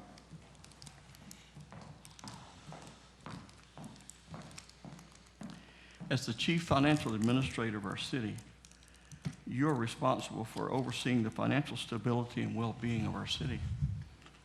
As a financial expert who knows the financial standing of our city now and probably into the future better than anyone, can you honestly recommend the approval of this provision? And I just want to remind everyone, you would benefit from this because you're an ex-military person. Can you honestly recommend that we can do this and that we should do this financially? For transparency purposes, I was going to state that I did serve one of the finest institutions with the United States Marine Corps and served this country, and so therefore with personal possible gain, I didn't think it was the right thing to recommend.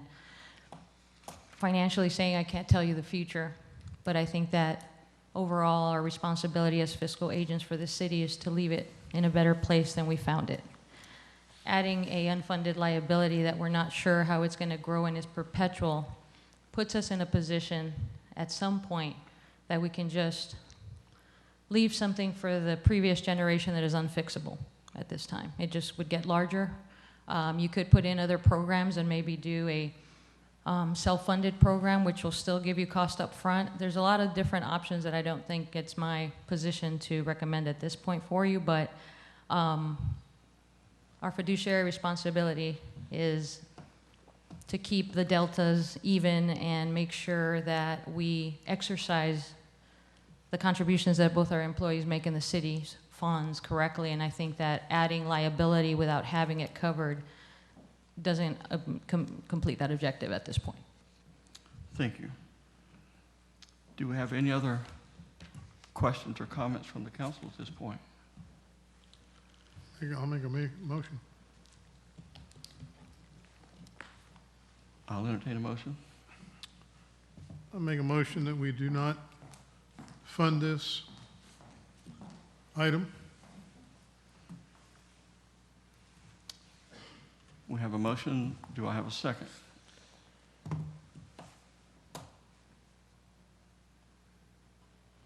This item can be brought back at any time, can Well, it not? it's before you for first reading and introduction, so it can be brought back at any time.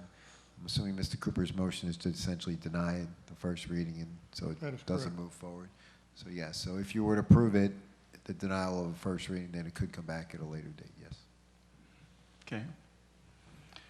Can I entertain a second on to his motion?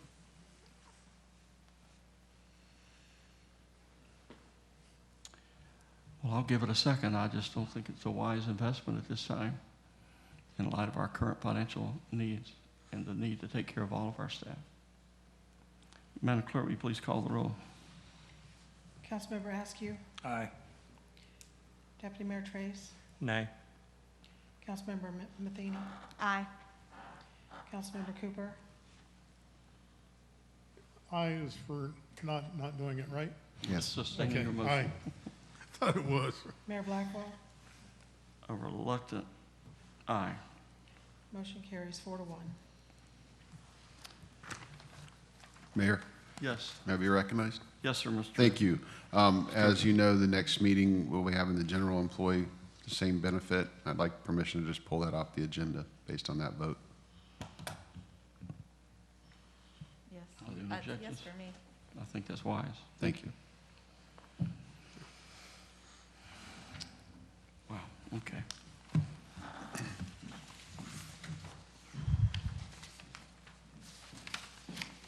Brings us to council action item number 1.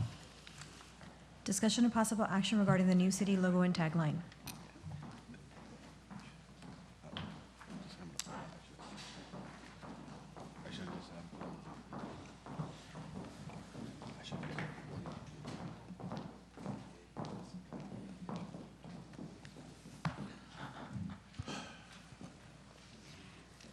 Good evening, Mr. Mayor and council members. I'm Mary Emma Batchelder, Communications Director. We are here tonight to present to you the latest draft of the proposed logo redesign for the city. To briefly recap where we've been with the project, the rebranding is part of the city's 2018 to 2023 strategic plan adopted by the City Council and implemented by city administration and staff as part of our strategy for growth management and economic development. We issued an RFP in 2019, and as a result of that process, Evoke Advertising was contracted to help us with brand development and creative execution. The $91,000 purchase order issued to Evoke included a variety of tasks, including brand discovery, brand messaging and development, creative execution, and photography and video content. It also included creation of an economic development microsite and a city website update. However, both of those tasks can be accomplished for less money through our existing website vendor, so we plan to pursue that avenue to help ensure that we are spending dollars wisely. It has been suggested that we blithely spent $91,000 to have the consultant simply draw this logo. The truth is, much more goes into logo design and development than just creating the logo. Evoke and the city held a series of focus groups with the community to help clearly understand the city's existing branding and identity, and also to understand what was important to the community as we look to the future. Some of those meetings were held in person, and once COVID hit, we switched to a virtual format. My first day of employment here in the city in July last year, in fact, was one of those community focus group sessions held in the evening via Zoom. Based on the series of meetings with those focus groups comprised of business leaders, civic leaders, and citizens, we came up with the 3 pillars on which the new branding would be based. On August 13th, 2020, we presented those 3 pillars to council: authentic in nature, central location, and hometown pride. At that meeting last August, council endorsed those pillars and asked us to proceed with development of a new logo and branding based on those 3 pillars. In October, we presented the draft logo to council. We understand that the proposed new logo is a dramatic departure from the existing logo. We understand that can be a bit jarring, but we also know that it's important for our city, while maintaining its historic hometown charm, to be progressive in our vision and in how we present ourselves to site selectors for businesses and industry looking for a place to call home. Ultimately, this logo gives us the creativity and flexibility we need to position the city of St. Cloud as a progressive city with historic hometown charm. We understand the value of our history, and we also understand the value of our future. We have to be willing to change as the world around us changes. Albert Einstein said it best: the measure of intelligence is the ability to change. The draft logo presented in October was the subject of many comments on social media. Although some of them were difficult to hear, we took all the feedback and used it as we moved forward. Comments that were more general and not specific, such as "I don't like it" or "a school child could have done better," didn't give us a lot of constructive feedback to go on, but we had a lot of comments that did offer specific input about the colors, the icons, and the perception that we were overlooking or dismissing the city's rich history as the Soldier City, and gave us specifics to work on. The logo you'll see tonight is what you saw in October, with some tweaks based on feedback we received. Although this new logo is drastically different from the current logo, we believe it brings a modern, contemporary flair while also giving us critically needed infinite opportunities to customize it to suit our needs. You'll see in the presentation a variety of tiles that can be used with the logo depending on our needs. The 3 main tiles are intended to represent things that are central to the city's identity: water for our lakefront, the sandhill crane, which is the official city bird, and the star, denoting not only our central location, but with some changes you'll see tonight, our military history. I visited the Dolly Museum in Tampa a few years ago and had almost as much fun watching people's reaction to the art as I did seeing the art itself. Dolly's surrealistic works of art are certainly not everyone's cup of tea, but as most artists will tell you, art is completely subjective. We each bring our own experience, knowledge, and taste to the party. Before I turn this over to Evoke, I wanted to take a moment to discuss the costs. To date, we've spent $25,955 on this project with Evoke. Our implementation costs are expected to be about $140,000, but roughly $80,000 of that is money that would be spent normally anyway on items we routinely purchase. We do not intend to waste resources by throwing away or not using items simply because the old logo is on them. Whenever it makes sense, we will simply use existing supplies, and when we need to reorder, we'll reorder with the new logo. You'll see on the breakdown later that we are proposing going ahead and replacing the stickers on city vehicles, which in many cases are badly peeling and need replacing. We also are proposing to go ahead and update signage at city facilities such as City Hall, city parks, and other buildings. But we anticipate there being a blending of the two logos in use for at least a year or two as we phase in the use of the new logo. We know that whatever final decision is reached about the logo, not everyone will be happy. We also can tell you that we are committed, as always, to do our best to implement city policy as set by council and to do what is best for the city of St. Cloud. At this time, I would like to introduce to you our Evoke team. We have Chris LeBlanc, who led the graphic design efforts, Lauren Solis, who led the tagline development, and Allie Bronstein, who is our project manager. So I will turn it over to them at this time. It's nice to finally meet you all in person. Good evening. So like Mary Emma just recapped, we're going to be showing you the same logo you saw back in October with some tweaks with the notes that you gave us back then, and also working that tagline into the logo as well. So we hope you enjoy. I'll turn it over to Chris now. I was not instructed on the clicking. Is this the clicker that will control what we need to do?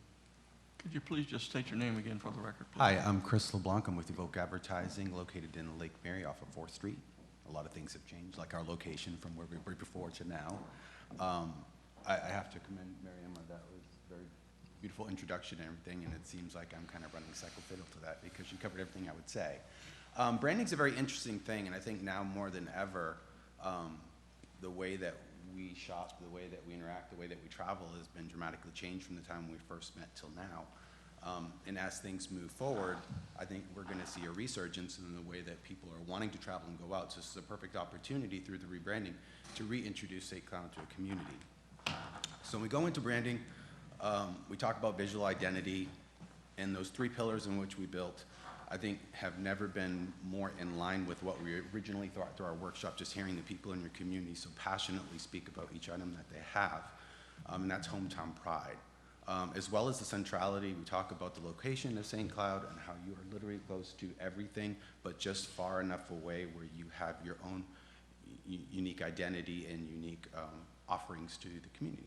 Authentic in nature is a very interesting one because we talk about authentic in nature. That not only talks about the area, its beautiful aesthetic, but it also talks about what's true to the backbone and the DNA of St. Cloud. You are military pride. You are people who are passionate about their community, passionate about who's coming into that community. And I think when we talk about that, that's the duality that we're looking at. So, color is an interesting one. I do agree with some people. A 5-year-old probably could have designed something. I have one of the most interesting jobs where everybody feels they can do creative till they're asked to do creative, and then they say, well, that's your job. So it's a very interesting one. We look at the color selection. There's really a lot of psychology that goes behind color selection. We look at where the new brand is going to sit, right? And that's in the town of St. Cloud. So we look to St. Cloud itself as the inspiration. So you can see up here we pulled a color sampling, some of the colors that we're talking about in your brand palette, some of which will be in the logo and some will complement the logo. So that's where we go. Just to kind of cliff note for everybody here, it's a long night, so I'll do the abridged, let's get through this quickly, version. We start out with the expected, and what we mean by expected is what you would naturally see, the progression of a logo. If you look back at Coke from its inception to now, there's still pieces of Coca-Cola's brand as it develops. It's just something that stays true to where it was. So when we start out our design process, you start out there and look like basically a 2.0 version of your logo. We push that forward, and we generally go down a couple different avenues. Something that is a little bit more unexpected, all the way to the full end of the spectrum, which is a totally fresh approach, which is a great opportunity for a lot of brands to tell a new chapter, a new story, creates a lot of interest. Where we ended up was somewhere the best of both worlds. We kept a little bit of the DNA, what's intrinsic to the area, and started to develop. So when we did that, we said, okay, well here's kind of some visual representations of St. Cloud. You have the aesthetic. I love the sandhill crane. I think it's a beautiful bird. We have rich tradition, the military, Soldier City, it's part of your DNA.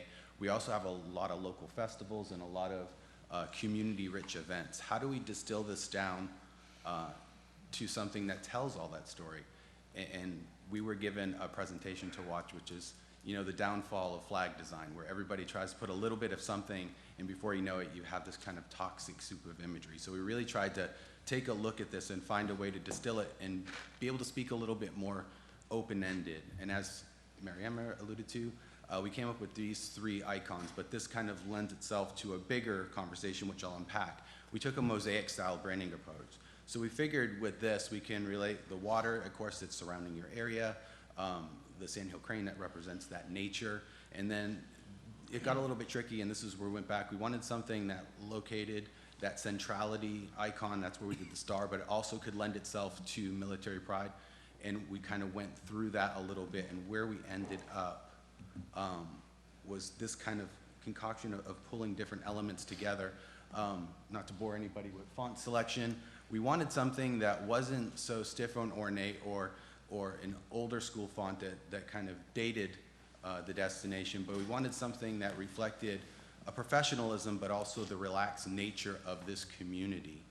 Something that kind of allowed us to talk out of both ends of our mouth, and where we ended up was here. So you can really start to see the color scheme.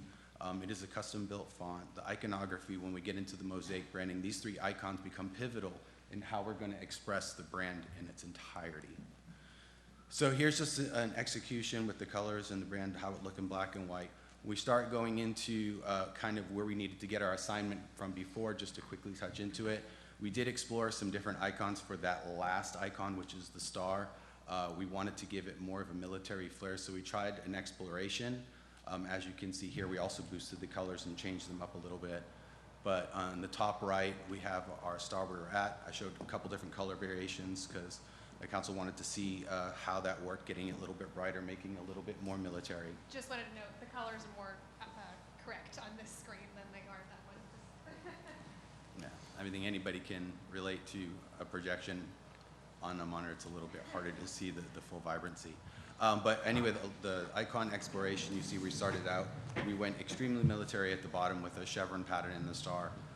Where we ended up, we felt after that exploration was better to go where we went with the initial recommendation. Now jumping back to that mosaic, we look at those 3 icons. This really allows a lot of flexibility and basically a toolkit for all the different departments, any partners with St. Cloud to really use these icons to customize everything from events to any particular usage for a new business.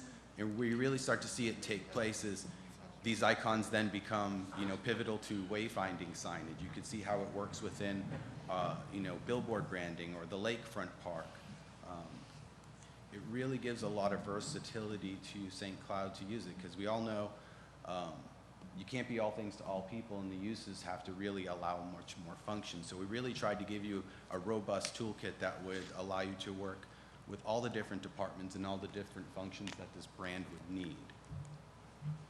So again, just kind of closing out, you can see the original logo and where we're ending up. And as Mary Emma alluded to, it is a little bit stark, and I always think good creative should make you feel a little bit uncomfortable. It shouldn't seem so expected. And due to the way that I think the current situation is with pretty much everybody in America right now, this will eventually end. People are going to go on vacation again. People are going to want to progress. So I think this is a perfect opportunity to kind of introduce this. And as you can see with the competitive set, the logo pretty much stands out amongst the competitors. It's a small sampling. If I were to show you the full list of actually destination brands in Florida, it's astounding. And then going into taglines, that same mosaic approach, allowing you to kind of be more functional and serve more audiences. We took that same approach with the tagline development. So I'll turn it over to one to talk about the tagline development. So I'm Lauren with Evoke. It's nice to see you guys. So with taglines, no surprises. We're kind of in the same spot where we left off last time. As we talked through it last time, we kind of visited those 3 brand pillars and the words that would associate with each one, and we ended up coming up with this new word that we created, center place, which became the base of our tagline. We wanted to pinpoint, again, the central location, but also it's kind of like that hometown feeling without saying hometown. And our tagline ended up at Your Center Place for Life. And as Chris mentioned, that mosaic approach can also be applied to this tagline.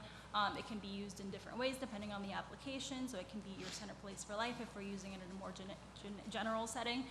It could be your center place for history. It could be your center place for growth or development if we're talking about business. So there's a lot of different applications that we can use this tagline in and kind of fit it to whatever we're working with. Yeah, and I think kind of dovetailing off of what Lauren's statement, taglines are very finite. So one statement will not generally work for all, and it is hard. And I think if we look at St. Cloud, it's not the same Cloud it was 10 years ago or even 5 years ago, but we have to keep our eyes looking forward. So having something that's a little bit more amalgamous and allows you to utilize that tagline in different facets really gives it a longer shelf life, and I think will lend itself moving forward in a lot of different attributes. And I know the military aspect, it is a center place for military pride, and it's, you know, I think it's in the DNA of the destination itself. But yeah, so when you look at this and how it would work, Center Place for Life would be the actual main tagline, and then the other components that go with it will kind of work based on usage. In Center Place, again, it is a little bit different, but the great thing about that is we can trademark it, and it could be unique to St. Cloud, and it does speak out of both ends. And I think this is a center place for a lot of people, whether it's your home base with your family or a center place to take your business and grow it in this community. It adds a lot of flexibility. So that's kind of where we're at. And I do want to say thank you so much for everybody. I've only got to see you this big on my screen, so it's nice to be able to see you in person. So thank you.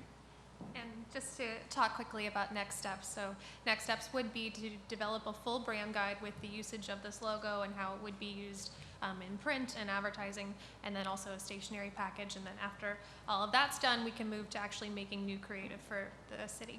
So with that, we will take any questions or comments that you have.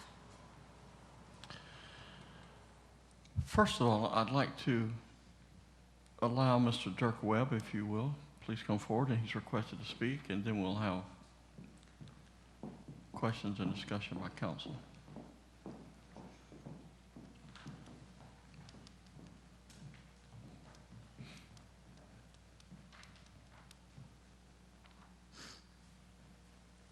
Evening.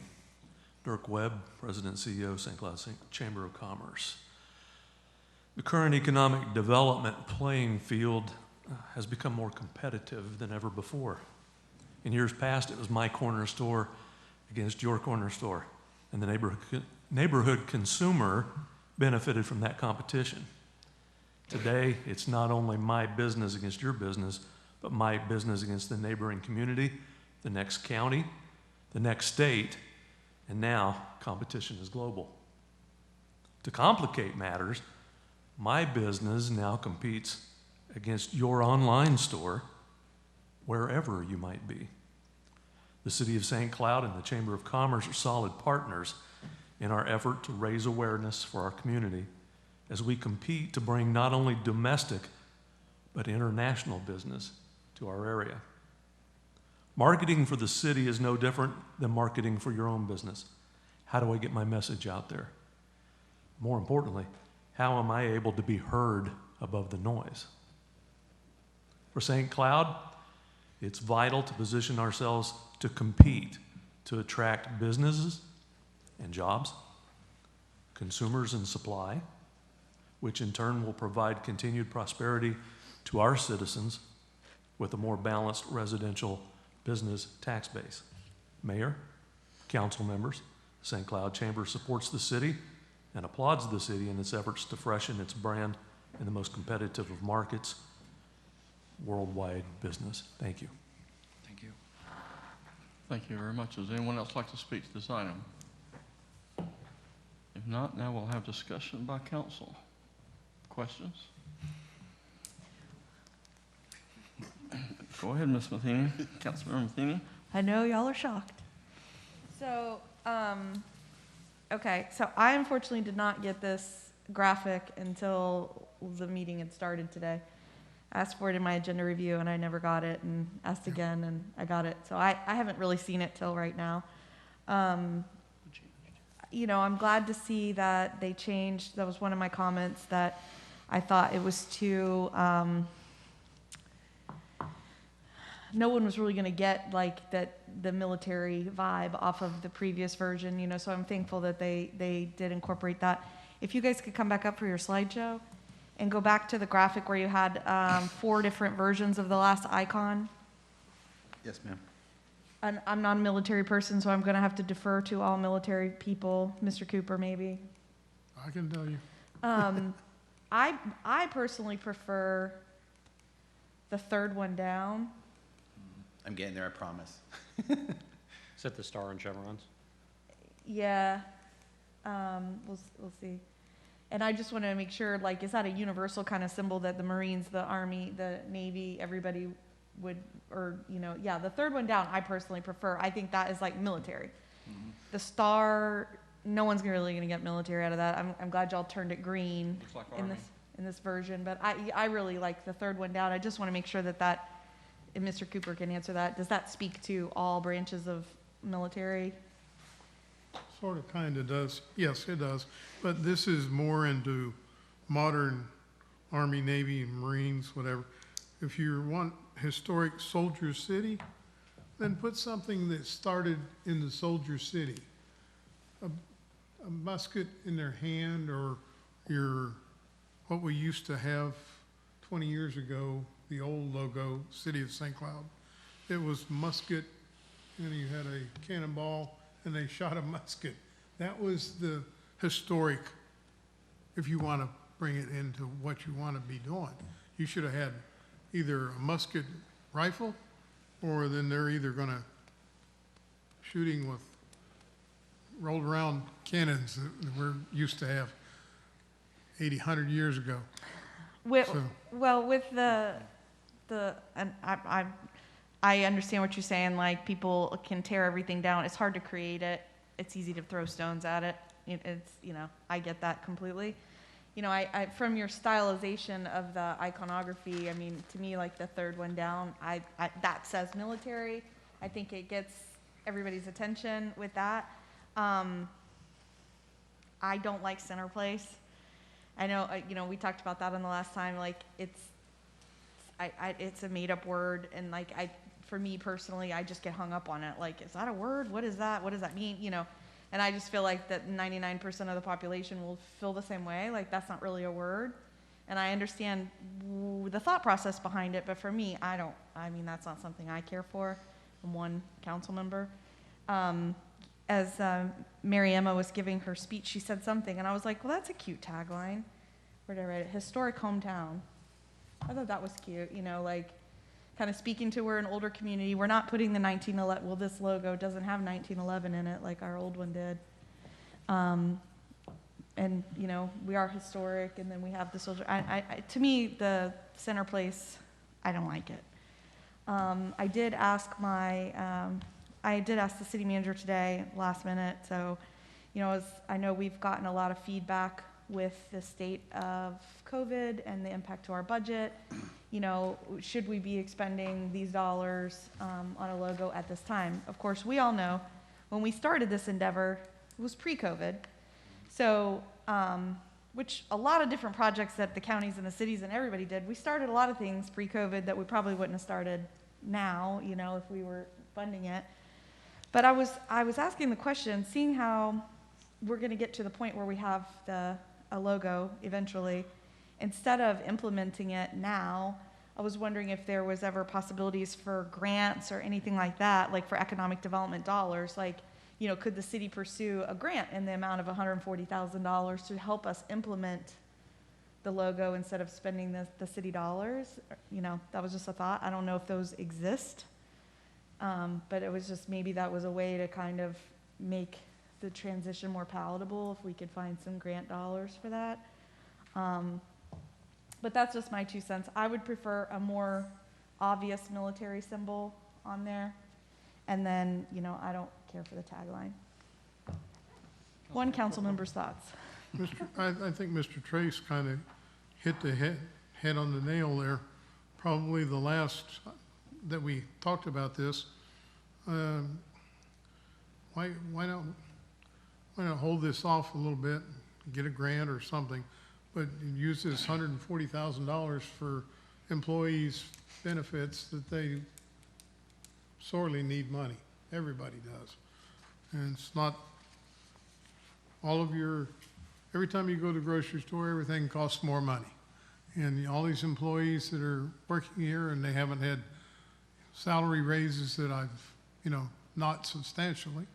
They've been, 2 or 3%, and that's about it.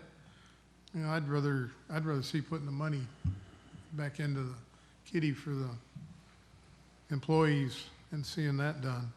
The other, my suggestion or thought that I looked at, this original drawing, the original that we've got now, at the bottom where it says celebration, small term, late life, whatever, and I marked that out and I just said celebrating our heritage, and then showing the rest of it. Take a look at this. I know it. I know you read that full length. I promise you. I do think. I look at looking at our heritage. I mean, that shows the picture above it. I mean, you're looking at a picture of seeing the history, and talking about the Soldier City, 1911, and then you say, okay, here it is, celebrating our heritage. That makes a no-brainer. I don't know if you want me to respond to each of those. There's lots of points, or is that discussion amongst you? So I'm trying to be respectful, so I don't want to. Well, you're welcome to jump in.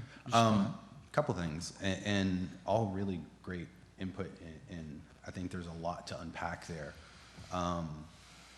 Imagineers was a word that nobody ever heard before, but has garnered significant meaning from what it delivers. This is not uncommon. I've done a lot of destinations.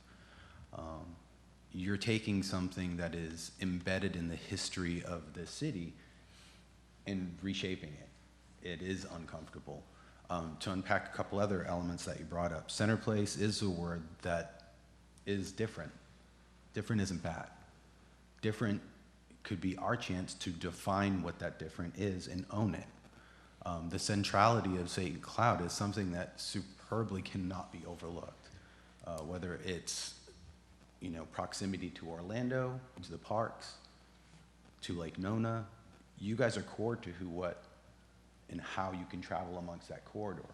As you're soliciting new business into the area, your history will play a part of it, but people who are looking to set roots are gonna see St. Cloud for what it is now and what its potential is down the line. I think the gentleman who spoke so eloquently from the chamber, it's very competitive right now, and competitive to get destinations, to get tourism, as well as new residents and new businesses. I think the icons are definitely something we can tweak. The chevrons definitely have a movement to the military, but also there's some great stuff we can do as iconography from the website to wayward signage. We can incorporate a lot of that in. When people start traveling, when businesses start expanding, I would love to be able to say that this will position you in a much more fresh, more relevant way. We could explore different avenues, and we have a multitude of logos that we've kind of led up to this point. I think the more you push it, you're going to run into some issues. So I would say, just if we want to, we can explore some icon variations and some tagline options, but I do think the flexibility in being able to partition that to whatever your objectives are is going to add a little bit more variety to it. But again, I defer to you guys. Well, I'd like to speak to the issue. I took the logo and showed it to several groups of people. What was interesting, most of the older people said, why are we changing this, or I don't understand it. What was real interesting were all of the millennials and the younger people that I saw, they got it, and they liked it a lot, which kind of spoke to me about, what you're communicating certainly to the next generation that's going to be here. It is a dramatic change for a logo, but it has grown on me. I like the versatility of the tiles, and I know we have certainly gone around about the little star deal, and I agree with what Mr. Cooper said. I would personally prefer to see something like a silhouette of a Civil War soldier there, but that's the versatility of what you've talked about, is that we could change it to be anything we want to go in there in the future if it meets what advertising and promotional need that we want to communicate at the time. And that to me was very unique, because when you look at all the other city logos, you're basically locked into one thing and you can't change it. And I do like the fact that this gave you the ability to diversify and communicate a lot of things. And I think it does stand out as far as being a very unique design. I struggled with the tagline. I think taglines are very important, but I do have to admit it's grown on me, because once again, it's a tagline that can be used to say multiple things. Your center place for life, your center place for fun, your center place for family, your center place for business. It gives you the ability to pursue different things with your logo that I thought, wow, that's unique and that is different. And so didn't like it at first, but it's kind of grown on me when I think about the versatility of it. And so that's just kind of where I'm at. I like what it's done. I know that anytime we do change, it's not always comfortable and it's a stretch. But again, I go back to the groups that I've shown it to, the ones that liked it the most was the younger ones, and the older folks kind of like things to stay the way they are and don't have any change. So I thought that was interesting. Well, I'm one of the older folks. I like it. I really, my only input is, and I'm a birder. If we can just take a look at that bird, that's an anhinga, not a sandhill crane, but you can fix that pretty quick. And the tagline is sort of grown on me. And Mr. Cooper gave us this, celebrating our heritage. You could put it right with that tagline, center point of our heritage. I don't know where you put it in there because I haven't really seen that, but it's growing on me. Yeah, in the use of that, basically, if we were marketing anything towards the military, we could use those. If we were talking about, the town history, we would like to develop a toolkit and icons that work with that. So as you're developing materials, they could really lend themselves and speak more authentically to, the audiences we're trying to talk to. You're up. Okay. So, initially, I'm not for spending money, throwing good money after bad. But, we're going down this path, so I figured I'd give some comments on it. Personally, I'm a fan of the logo and mark. I didn't think our old logo was broken by any means, but it is always nice to freshen it up, and I'm a fan of the mosaic type design. Councilwoman Matheny's comments about the third item, that was the one I liked the best out of those as well. And then kind of like everyone else, taglines always take a long time to grow on me, especially the made up words that every time you read it, you almost want to read something different because your mind's trying to come up with a word that you already know. But it's grown on me, and I've shown it to a bunch of people, and I really showed them this sheet that showed the whole set of mosaics, and everyone's just like, ooh, I like that, and that could go for this organization, or this could help for that. So the flexibility is really something I like about it. Yeah, it's the first time I've seen a city logo that you could use for advertising in for different venues. I thought that was interesting. Any other comments? Money certainly is an issue for me. But part of what she said is that some of this would be money that we would normally spend anyway. But this is a bullet that we certainly, I believe, need to bite, because it's not just spending money, it's an investment in communicating what our future could be and can be, and I consider it an investment And certainly times could be challenging right now, but I think this is an investment that will have a return on what we make. Any other comments? I would like to add one thing. When we talked about the toolkit and brand guide that we would help you all develop, we would not say, here's your logo, go ahead and do it with what you want. We would definitely work hand in hand with your team to make sure we can help garner community support and really build out the materials you would need moving forward to help fully flesh this out and garner the support of your different departments and really work with them in making sure it's a success. I've personally fallen in love with St. Cloud. I've never spent as much time as I have since we got to the county. I really am thankful for the opportunity, and so is our agency. So thank you guys so much. Any other comments? The only last comment, I did like the celebrating our history, or heritage, excuse me. I think I like that, you know, part of that tagline or whatever. That brings it into the realm of old and new.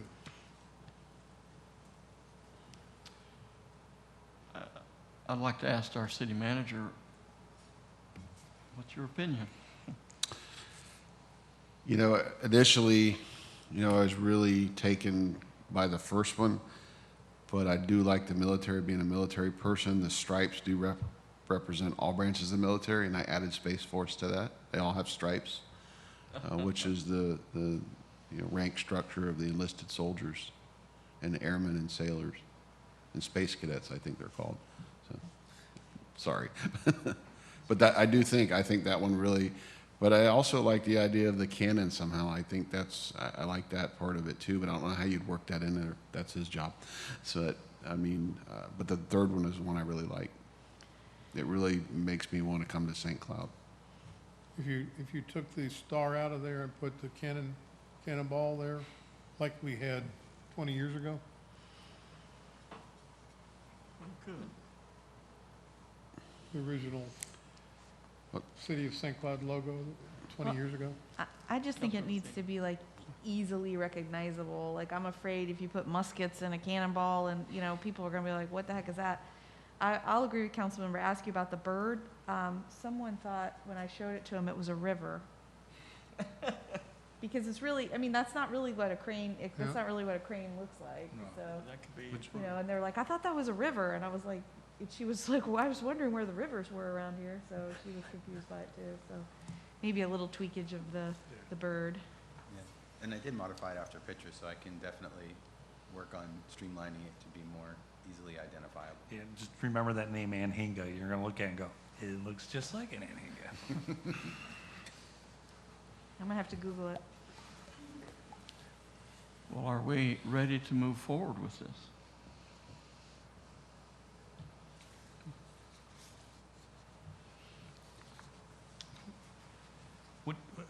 If it's okay, Mayor. What's the next step after this? What do we do? I know we've used some funds. Hopefully everyone got paid. What's the next step? Yeah, so like I mentioned, the next step is to make that brand guide, that toolkit to help you all with your development of pieces around the city, but also, to build out that mosaic, all the different tools and the ways you can use this logo. And then also a stationery package, so your letterhead for for the city and for things like that, stationery. Email signatures. Yes. But if you prove the direction here, we can make the slight modifications and, Yes. and get those into a Yes, smaller so like process. the sandhill crane modification and the chevron, of course. And then past that, like Chris mentioned, it's helping you make the new creative for trucks, flag, T-shirts that you need the signage on. As Mariama mentioned, you guys won't be using us for website updates anymore or the economic development microsites. That do free up some of that $91,000 of the PO. So what funds are left to use are determinant on what we want to use them for. So. Okay. So like in different departments, Mr. Sturgeon, are we going to have like at St. Cloud, Florida, are we going to use those three there? Or are we going to go, okay, this is the police department, we're going to pop in a police department, which I guess that could be the police department as well, couldn't it? Their little symbol there. Yes, I'll arm wrestle with the chiefs. but they do work for me. So yes, we could use these logos on our police vehicles. We'll figure out how to integrate those.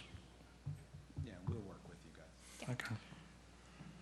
You talked about helping us communicate to the community and transition and communicate this, because I think it's going to be a sale to our community also. How do you go about doing that? Generally, what we like to do is build a presentation that kind of unpacks the benefits of the brand and how that'll work, and really give them a toolkit of how they can integrate it, and also a good explanation of how it's going to impact the area, whether it's wayward signage and how we're going to develop that into the nomenclature of St. Cloud. We help put together a presentation with you, and then can be available to kind of walk you through it or walk whoever through it. I've done it a multitude of ways. But I've done community workshops, depends how you guys need us. Any other questions or discussion? Mr. Manzarek, do you have anything for us? Well, just one suggestion, and I won't go back in it, but I sat through the discussion the last time the city changed its logo. And I've sat through several of these before, but I will suggest to you that there's one issue that you have to be conscious of. I would caution or urge you to make a decision as quick as possible. The more public exposure you have with regard to whatever your logo is, in this day and age, and our experience in our law firm, is the greater the risk of someone pirating potentially what might be your logo. Yes, sir. And so you need to get it out as quickly as you possible into ordinary commerce so that you can go through the trademarking requirements that will have to be done. So you don't really want to, respectfully, you do not want to spend a lot of time. You know, we need to get to a decision-making process so you can get the logo out there, and ultimately we'll be able to get the appropriate protection out there. And we this day and initially age scrub URLs and everything else. And yeah, exactly. This day and age, this stuff gets pretty competitive and ugly, and, lack of a better word, blackmailish. Any other discussion? Well, I'd like to make a motion that we move forward with the implementation of this logo, and that we work to do the final tweaking that we certainly need to do. And but I'll make the motion that we move forward. Can I entertain a second? I would second that. And thank for that, Mr. Manzares. I didn't even think of that. People could pirate that, and they probably will try to do that. Well, hopefully we didn't give anybody any suggestions. Madam Clerk, will you call the roll? Deputy Mayor Trace, Aye. Councilmember Matheny, Aye. Councilmember Cooper, No. Councilmember Askew, Aye. Mayor Blackwell. Aye.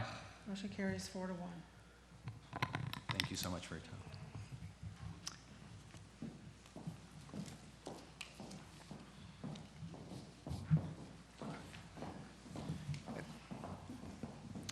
Mr. Mayor, if I just made one final Yes, sir. point on it. And you heard the mention of the URL, which is one of the big issues. It might be prudent, and I don't know, Mary Emma? It might be prudent if you're going to consider that tagline and you want to use that tagline as part of a URL to try to reserve that right now. Reserve the URL. Yes, we actually talked about it back in October, but postponed. Yeah, your point is well made. We talked about it back in October, but postponed when we weren't sure whether we were going to move forward with this, but we'll jump on that immediately, so thank you. Thank you. Madam Clerk, will you read item number 2 under council action? Discussion and possible action regarding the request for a reduction of lien for code enforcement case 2003-645 and 2015-1279. The property address for the case is 615 Pennsylvania Avenue, St. Cloud, Florida. I'm going to recognize Mike O'Brien.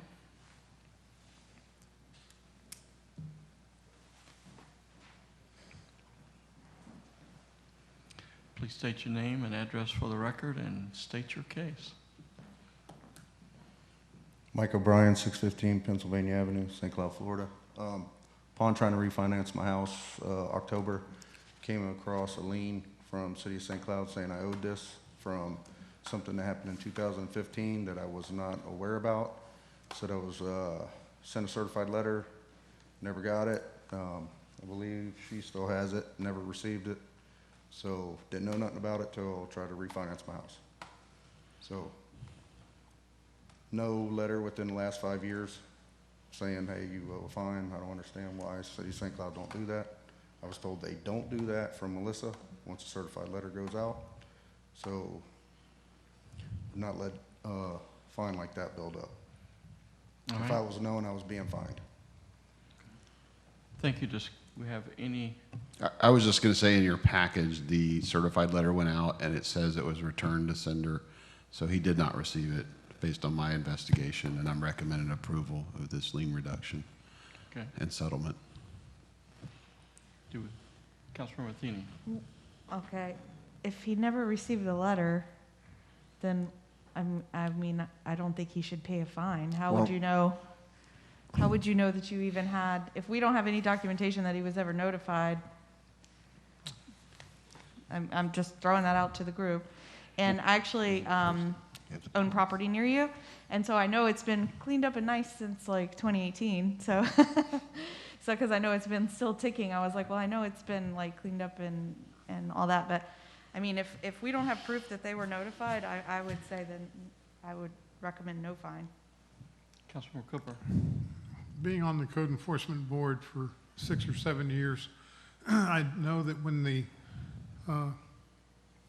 people did not come and comply or didn't do properly keeping their yards clean or boats or whatever in their yard, it was all a yard sign that was put in that person's yard, and you saw it for about 8 to 10 days that it was out there.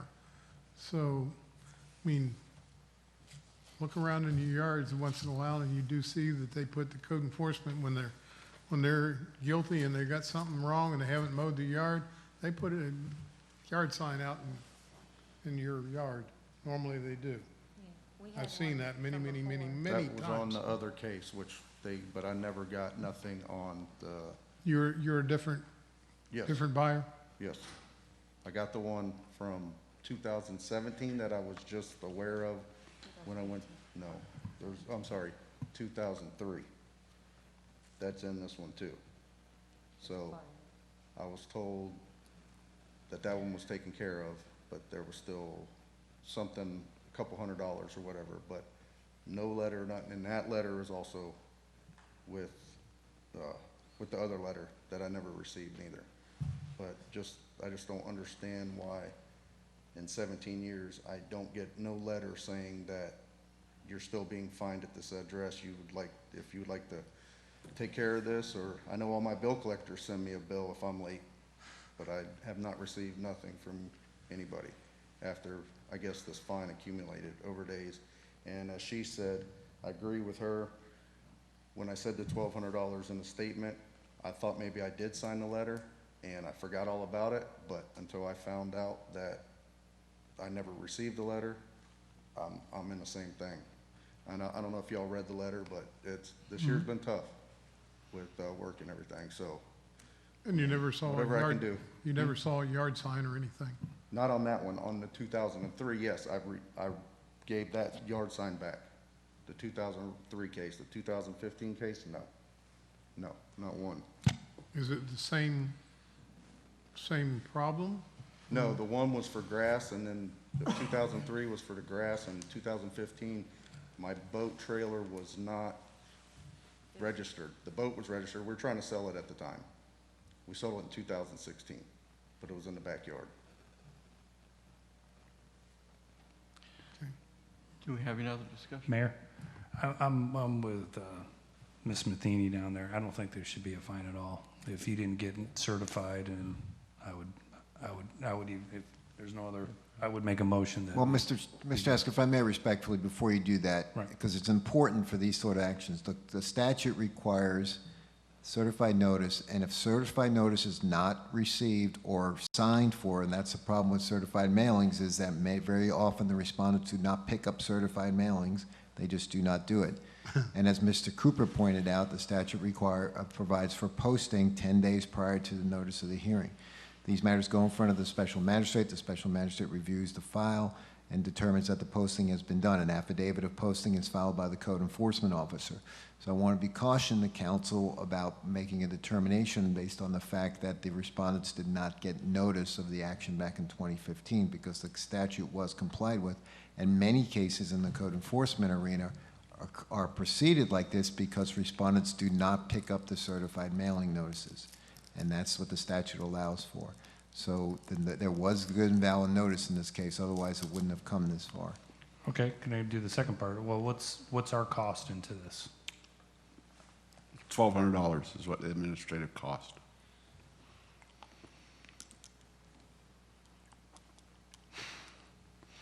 Okay. Hey, I don't want to make a motion to say 0, because then that'll be everybody coming in front of us going, They're I gonna didn't do get a it. certified letter. They're so- just not gonna pick up the mail. Right. Well, I have a question. I know when Councilmember Trace got on to council here, I believe you asked for an accounting of all these kind of pending code enforcement cases. So I would just like to ask the other council members, see if we can direct the city manager, when we have these open cases, because this isn't the first one that's come before us, when it's years and they're claiming they don't know. I mean, maybe there's something we should do on an annual basis if people have, ticking fines for something. Maybe there's another step we should add to our process. Mayor? Yes. Mr. Manzares, remember we went after some old fines? It was years back. It was cutting fines, and your office sent out mailings, and we got some pretty good returns on that. Yes, sir. Where are we at with like the rest of these folks that are out there? Is that something we can look into and at least Well, notify them? we certainly can look into that, and we're happy to do that. Not that I'm trying to throw a pile of work on you over there, but. That's all right. We have the big shoulders. We can get it done. Would you be happy with the 1,200? That's what I gotta do. It is what it is. I just need this lien taken off so I can refinance my house, because, like I said, this pandemic it's hurt last year, so. And I've been step by step. I've been trying since October. Then I found this out, went to the code enforcement, had to wait a month to go this, and I'm locked into this number for Yes. refinance, and I'm hoping I can settle this today, so. Make a I'd rather motion. not, but whatever it takes, I need to. Well, I make a refinance. motion that we reduce the fine to $600. The city accepts half the responsibility, you accept the other half. And would you, I think you'd agree to that. If you're gonna agree to 1,200, I think you'd agree to 600, would you not? All right. I'll second I'll that. second that, yeah. Thank you, Mayor. Madam Clerk? Thank you. Councilmember Matheny? Yes. Councilmember Cooper? Aye. Councilmember Askew? Aye. Deputy Mayor Trace? Aye.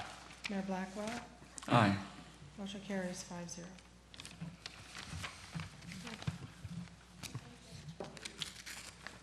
You're welcome, sir. Thank you. Mr. Manzares, you're on.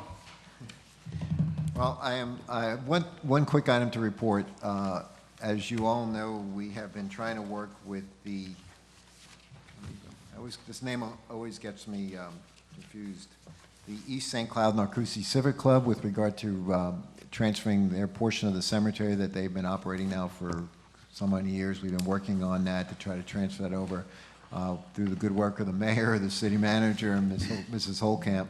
We ultimately were able to satisfy them and what they felt that was assurances so that they could continue to preserve that portion of it, and they did sign the deeds to that today, so the city is now going to get that.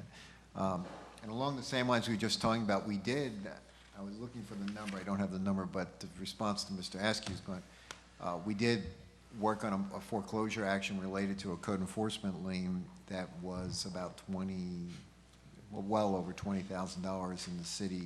We received notice today that we're going to get a payment out of that foreclosure action. I think it's about $26,000 or $27,000 that'll be coming back to the city from that. So I was looking for the final number on that, but that's pretty good news. So that's all I have, Mayor. Excellent. Mr. Sturgeon. Thank you, Mayor. First off, I'd like a little bit more discussion on the outstanding liens, if we could maybe look at it on an annual basis and clean up the books, if we could do something like that, Dan. I think that's a great idea. I think that would probably prevent some of this Yeah. type of issue before the council. Secondly, as you know, we're still in the midst of COVID-19, but the mayor and I are members of the executive policy group. And that policy group was designed for hurricane response. It's heavily weighted towards county staff and elected officials, and we found many flaws in that process. And we also, I'm going to step into Dan, so hit me, Dan, if you want. We feel they've made decisions they didn't have the authority to make that have been imposed on our citizens. And I'd like to request a consensus to send a letter on behalf of the council to say we want to discuss looking, I want to say reimagining because I heard him say that, but look at the EPG and redesign it to be more for any type of emergency and allow each city and entity that's on that group to have the same voice. Because I felt like many times we were outvoted. I conversed with Ms. Matheny about it, and I'm concerned initially that we're in the middle of this pandemic still, but then I talked to Dan and we have agreed that it's probably now's the time to start working on this. It's going to take several months to get through the discussion and things like that. I've also spoken with Mr. Steigerwald, and there was also a letter you've seen from the school board saying that they don't agree with the way it's comprised right now. So I'm asking for direction to move forward with that letter. And I'll let you guys look at it before I send it on your behalf. I'm good with it. It's better we work together, but in some cases, we just got to get the rules out there. I am certainly in favor of it because the city certainly needs to have a stronger voting presence than the way it's currently structured, as well as all of our cities should, or both of our cities. So I think you have a unanimous consensus to move Does the forward. letter with that. come from the mayor? Yes. What else do you have? That's all I have. Thank you, Mayor. Councilmember Askew. I would like to thank what you guys did with the bike path. You put that together real quick and had a citizen meeting up in Krabby Bill's. I think it was very successful. People saw it. They, some of your loudest people were very happy that they could see what they were looking for. And Mariana and those guys, they did a great job. So kudos to staff on that. That's it. Thank you, Mayor. Councilmember Trace. Good, thank you. Councilmember Cooper. Okay. Bill, where are we at on the New York Avenue South System? You and I talked about Okay, it. so, you know, Where are the we day at? when did we talk? Tuesday? I Yes, signed sir. the PO that afternoon for the company to go ahead and move forward. They've ordered the equipment, and we are estimating it should be done by the end of February. Okay, good enough. You and I had discussions about down at the lakefront for the aquatic weed removal. Mm. Tell me, So we've next, got a three-year warranty or 3-year contract? Don't we have 3 years to do aquatic water? are you talking about for the lakefront cleanup? In the that we've done? lakefront, So yes. actually, that permit, I believe, expired at the end of December.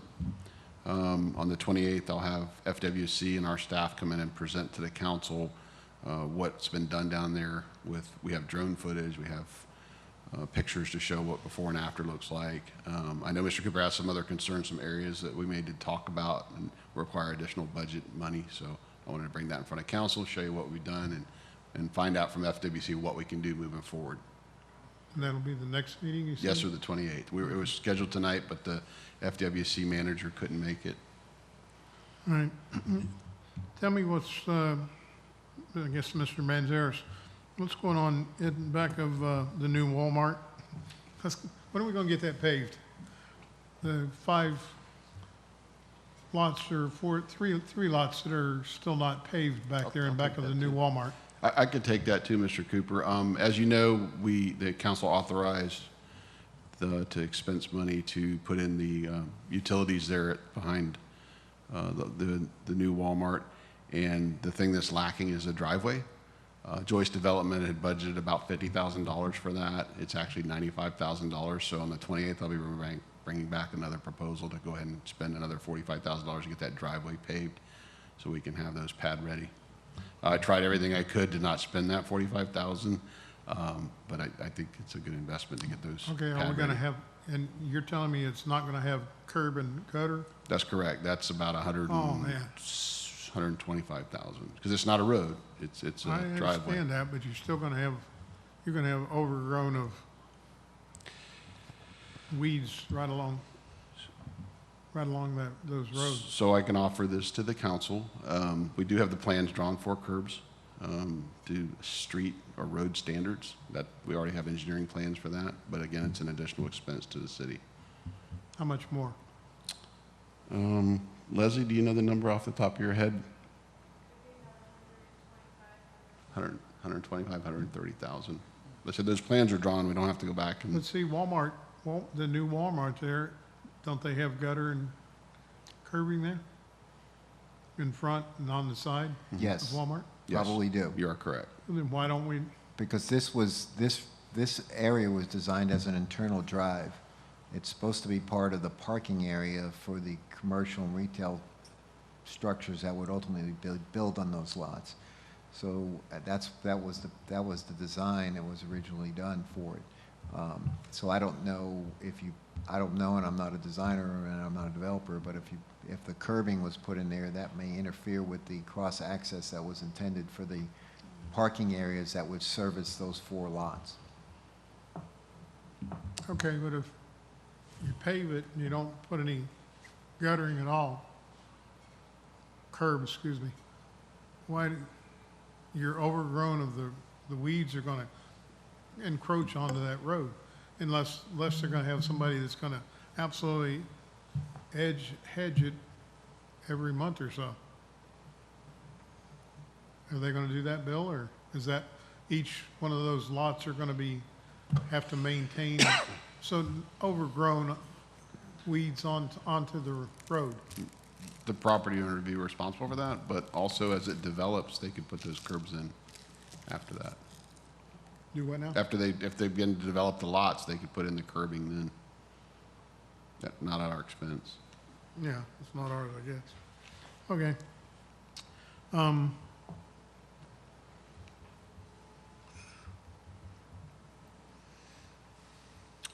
Chamber of Commerce, we gave them $50,000, and COVID-19 kind of slowed down, and they didn't get a whole lot of anything done, much. Can we get a justification here lately? Are we getting some of that money back of that $50,000? No, sir, and again, the agreement is required for them to come in and do an annual report. And we actually went back and adjusted that 2 years ago to make sure before you guys make your final budget decision that they have that presentation. Yeah, but this last year, have they spent the $50,000, or what, do you know where they spent it, or can we find out, or can I just get I don't know if we have access to their books, Dan. I mean, we can ask for a report. Certainly, you're a major contributor to the chamber. You certainly can ask them to come before you and explain what they're doing. I don't think that's inappropriate, Okay. if that's what the council would like. I'd just like to know where the $50,000 in the last year, where the money's been spent. I don't think that's They're any, obligated to tell us that anyway, are they not? pardon me? They're obligated to tell us that anyway. Yeah, but I'd like to see where it's at, when. When's their fiscal year? It's right before budget. We usually have them come in September, right before you pass the budget, and it coincides if you wanted to make adjustments before we kind of let the horse out of the barn a little bit. But now it's done prior to you deciding your final budget. So for this fiscal year, it was already decided to provide them $50,000, and there was an opportunity before the next budget for them to come in and justify Well, the maybe $50,000. all I need to do is just go to Dirk and ask him the question. Yeah, I'm sure he would show Show me you. what you did. Absolutely. I'm sure he would sit down and go, here you go. And once we do that, we'll be okay. I know he's a good guy. He'll just say, here you Yeah. go. I just wanted to dot the I and cross the T and see where the money came from, where they spent it, excuse me. I think that's it, Mr. Mayor. Thank you. Councilmember Matheny. So I was all ready to rally the troops and get you guys to help me do something, and then I got an email from Mr. Gandor, so I can simmer down a little bit. But so it might come back up, so I just want to talk about it again. So back in June and July, roughly time frame, we had a couple different storms. The 192 widening project ended. We had a couple storms and flooded terribly on US 192. So as a council, we asked staff to reach out to FDOT to have them reevaluate their modeling to make sure there was nothing inconsistent. They have been doing a good job. DOT has with maintenance. I think it's a bigger problem than maintenance of their system. So I just got this email update today, and it says that their drainage study is underway. So far, no issues have been discovered. Currently, the consultant is coordinating with the city on learning more about the drainage system, and more field reviews will be done. They're saying that the completion date of the study would be 6 to 8 months from when it started, so they're saying March to May. So it's already underway. I did reply to Mr. Gandor and ask them to verify the storms. Mr. Trace will appreciate this. What storm are they analyzing for the roadway? In my mind, this is an evacuation route. We need to be looking at bigger storms. I heard from some engineering friends of mine that they look at very small storms for 192, so I want to make sure it's appropriate. So I was going to ask if you guys would support us reaching out to Representative Hawkins to send a letter, us to send a letter and really put the pressure on, but it looks like they are doing what they were supposed to be doing. And I know our staff is doing a great job trying to keep up with it, but sometimes it's hard to, my analogy I gave to the city manager is push a rope sometimes. So, but just so you know, that is still underway and moving forward, so I'm hoping we get some good information here pretty soon. But that's it for me. I received a letter from the Government Financial Officers Association of the United States, and they have awarded a Certificate of Achievement for Excellence in Financial Reporting to the City of St. Cloud for its comprehensive annual financial report for the fiscal year ended September 30, 2019. It says this report has been judged by an impartial panel to meet the high standards of the program, which includes demonstrating a constructive spirit of full disclosure to clearly communicate its financial story and motivate potential users and user groups to read the report. I would like to just send out a kudos to Wendy and her financial team on doing such an excellent job once again.